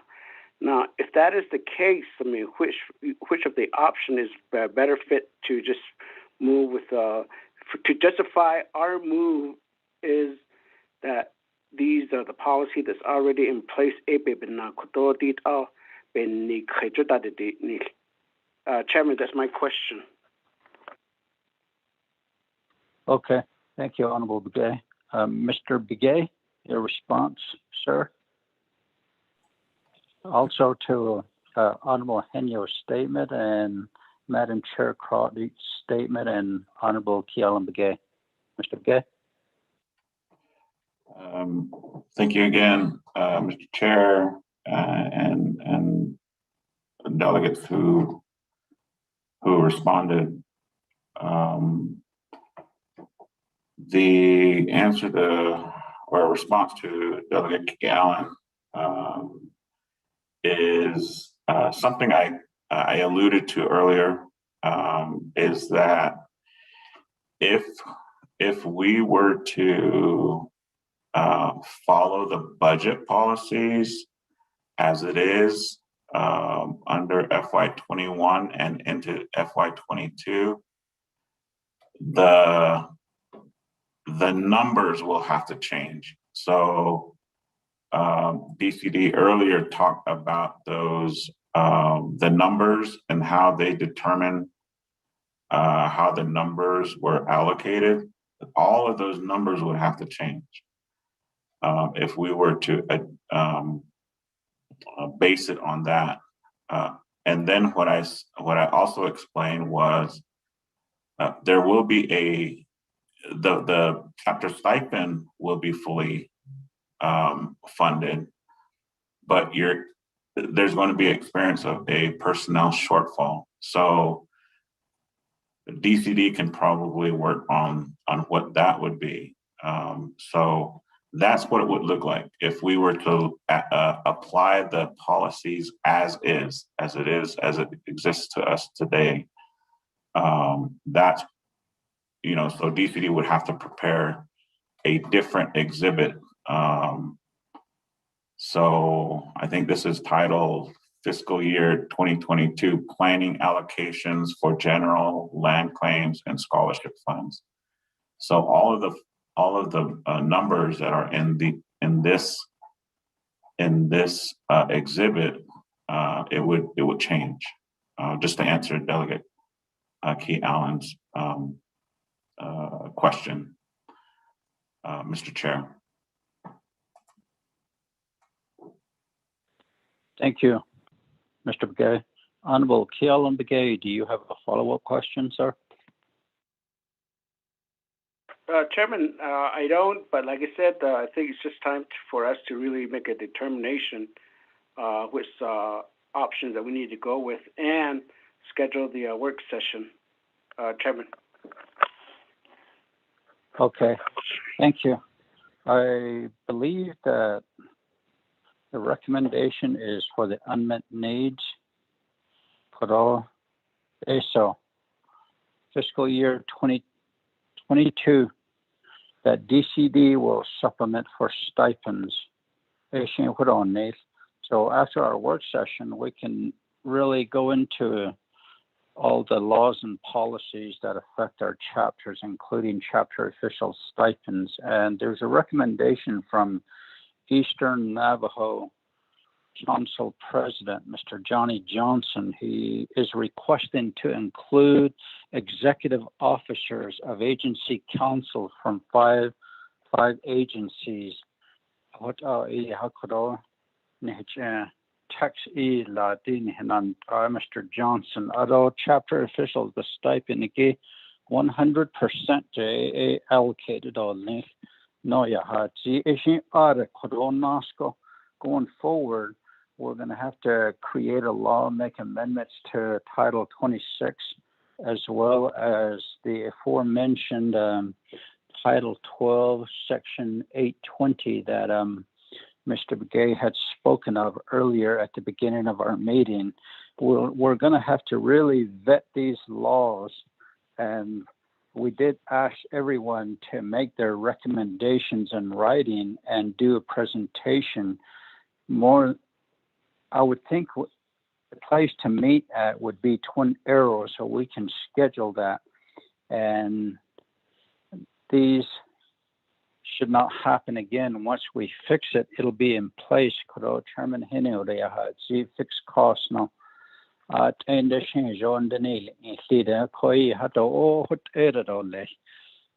There's, this has been an ongoing issue for a number of years, and it is time for us as leaders to fix the law here, which we do. And I believe that we all do agree on this today. Are there any other last comments or questions before I hand it over to Dr. Yellowman? Chairman. Honorable Vice Chair Walker, you have the floor, sir. Yes, thank you, Mr. Chairman, and members of both committees, RDC, though, BNF, although the various presenters to the issue before us, or the issue that we've been focusing on all day up to this time. Appreciate all the thoughts and consideration and the Q&A. Other chairman, though, committee members did in thinking of having a work session as sort of the next step in this issue. Ada, I would like to request RDC chair, all committee members, all staff, that we allow Office of Government Development, the Commission, to present, the work that they've been doing, the work that they've been charged with, and how to improve the overall Navajo Nation, I guess, segments or components of our government. In this area, chapter government, and I'm sure they've been discussing this. I'm sure they've been doing surveys and questionnaires, and I'm sure they've been mulling over this for quite some time now.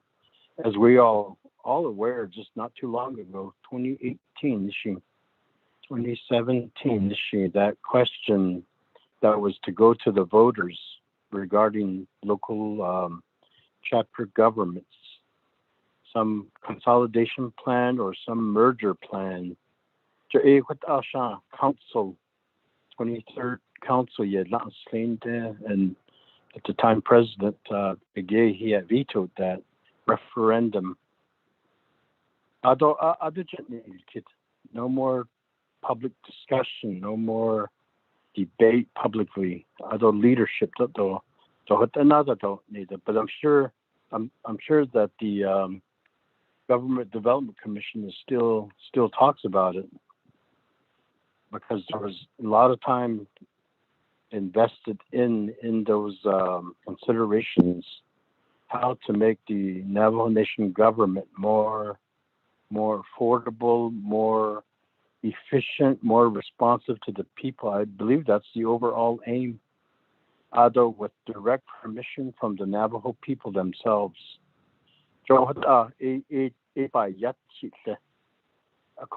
When we meet again to discuss the chapter stipend, I know it's financial, and I know it's talking just about the chapter officials, so compensation. The question still begs, okay, this chapter government, to get the way the system set up today, 110 are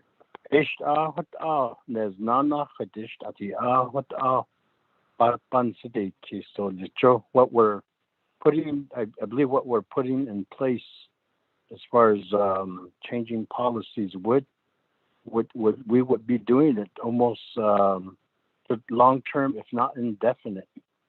But yet, we have a commission that's studying reforming our government, parts of our government, pieces of our government. Resource Development Committee need to, before we get into these discussions, government development, the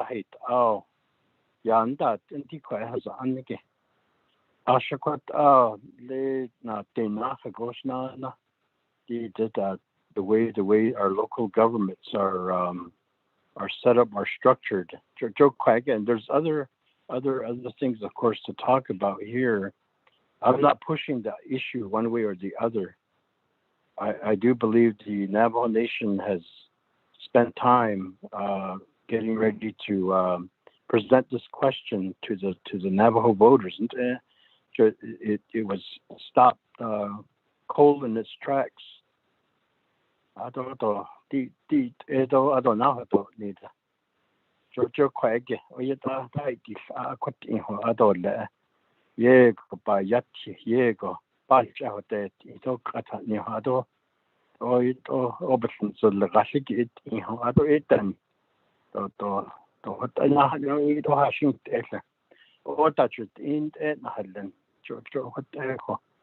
Again, I'm not on either side of that issue.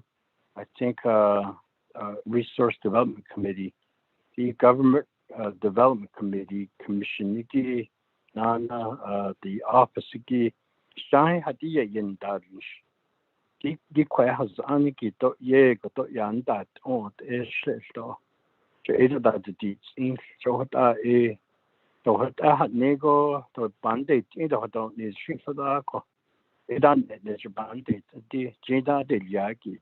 And I appreciate the Budget and Finance Committee also co-sharing and co-leading, co-participating here.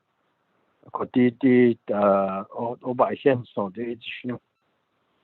question is or should I snills Jean Dysonils got it Johnson got Abahwin either the Nishida what Shadow Nifiki what not enough at Ahanadi needle the future so what so and Dr. Yellerman's initial comments, she used words like chronic. She has a let or the need in Hoshinda's Oria, or that ordinary, or that Saki. Jepa went or the needs that it out earlier. The chapter stipend, we certainly can do something about it as policymakers, as appropriators.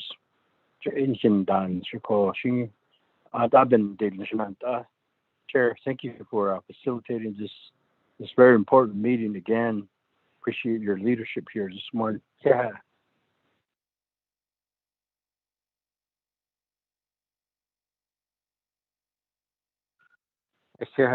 Honorable Vice Chair Walker, I believe that discussion has been missing all morning. Kodo, the discussion on government reform.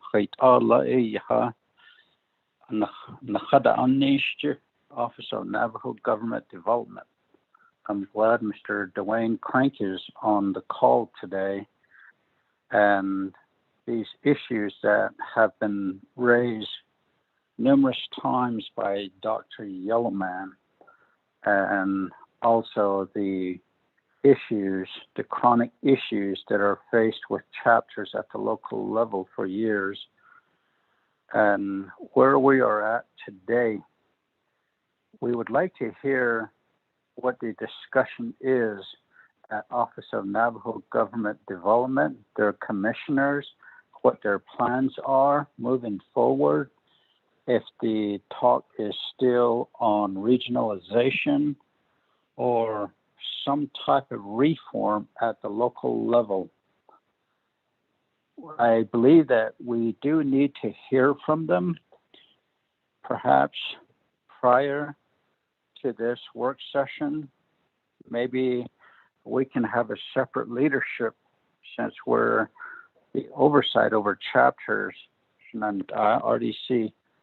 Perhaps we can have the Office of Navajo Government Development provide a presentation to us, and what we can do is put it on the agenda on Wednesday and schedule that leadership meeting for another date to where we can listen to them before the work session.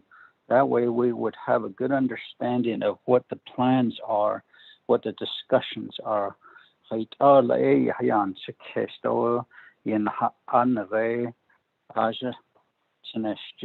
Commissioners, but government development has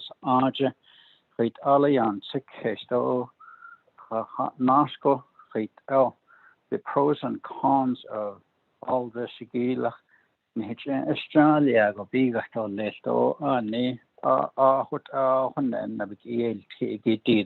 So I really appreciate the comment, the suggestion, recommendation by Honorable Vice Chair Walker that perhaps we need to hear from Office of Navajo Government Development. So Mr. Crank, prepare yourself to put a presentation together with your commissioners to do a presentation before the Resources and Development Committee. Honorable members of RDC as well as Budget and Finance Committee, any other comments or questions? If not, let me go back to Dr. Yellowman. Perhaps you can provide a closing statement and your recommendations, Dr. Yellowman.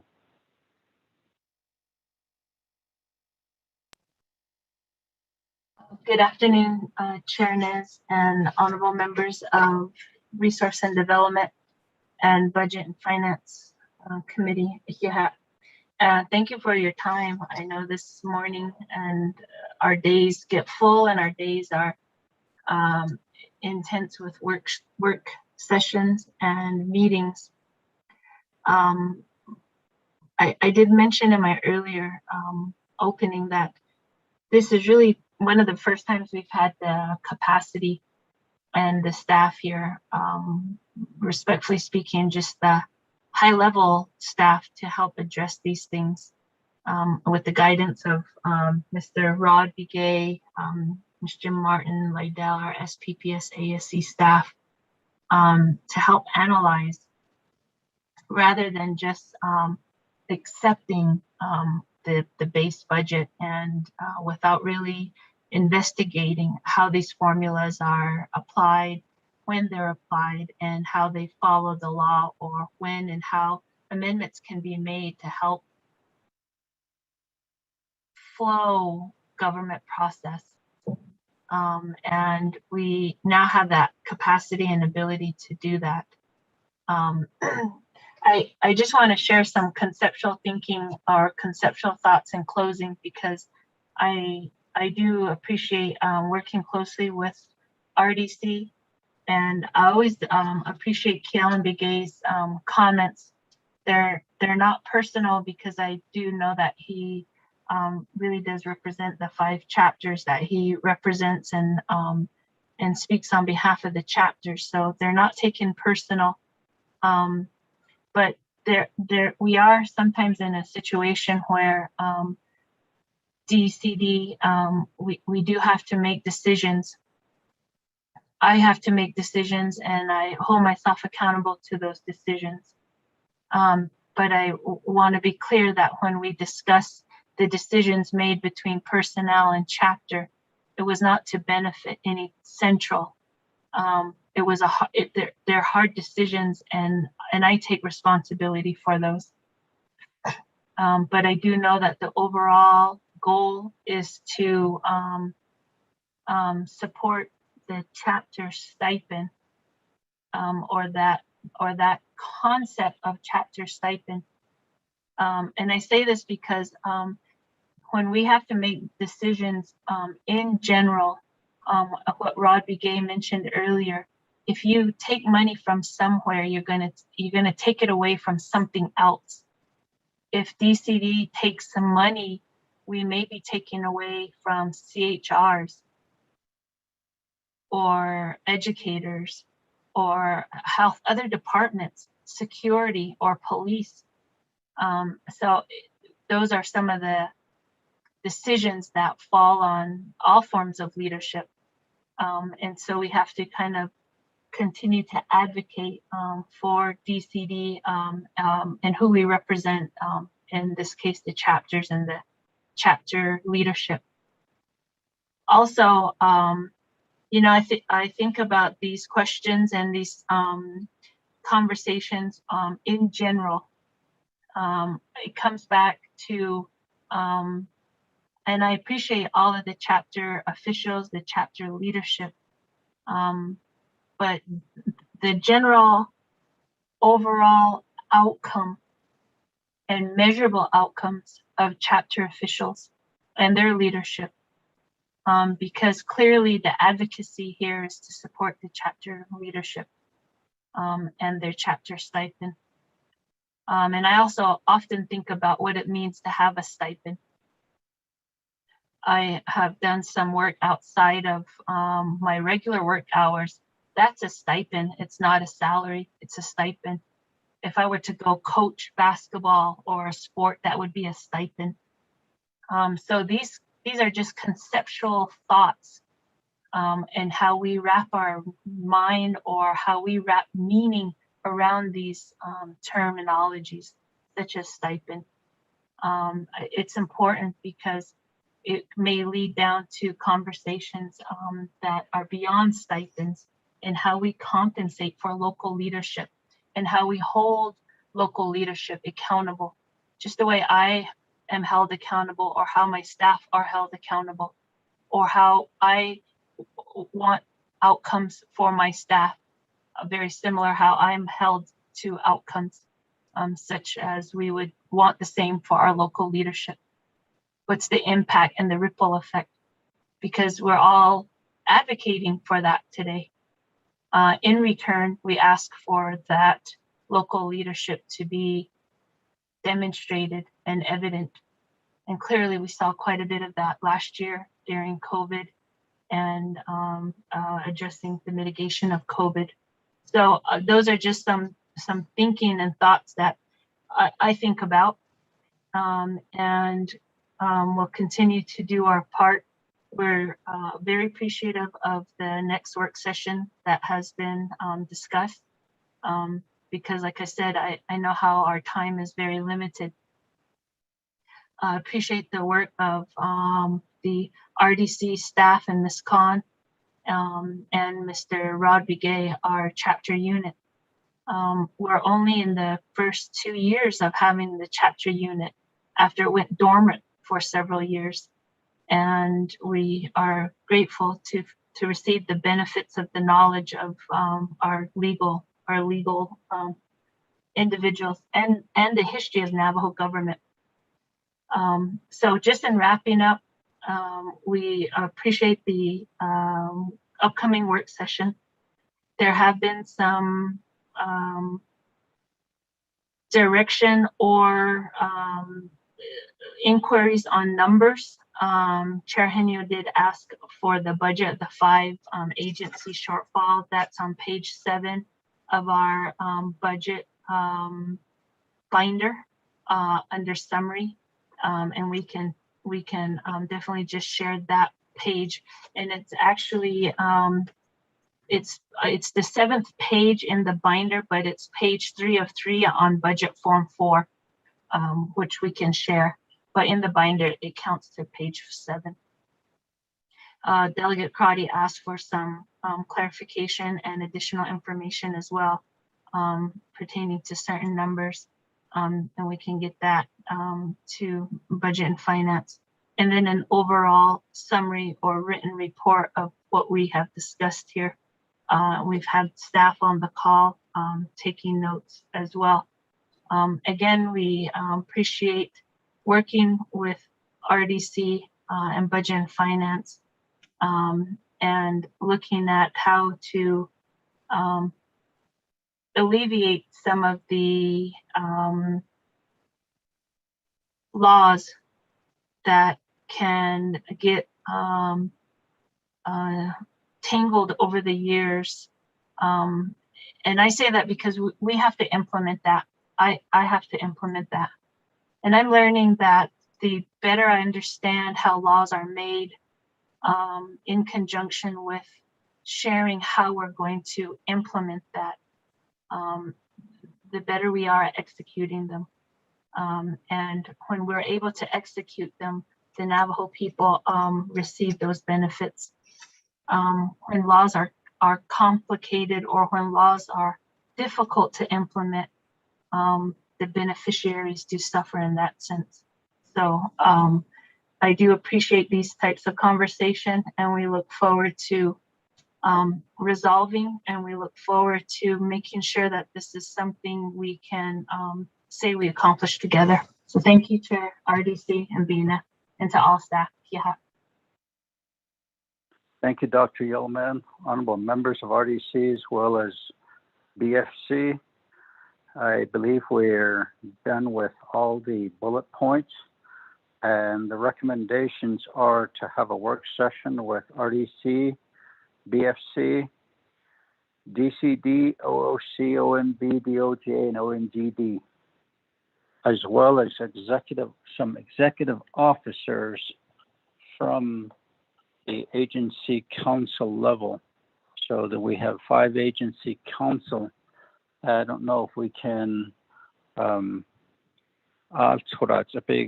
know if we can give them all time, but perhaps just as much as we can allow time for them, or they can submit written documents as to what changes they would like to see to Title 26. So if there's no further comments or questions, we can go to adjournment and go eat your lunch. And any other comments or questions? Atenya, Akushila. It is currently 1:32 p.m. and we will go ahead and adjourn. Adoshin will have some of this meeting scheduled and placed on RDC agenda. Thank you. And have a good day. Please take good care of yourself. May God bless each and every one of you. Hagona. Thank you, Chair. Thank you, Chairman. Thank you.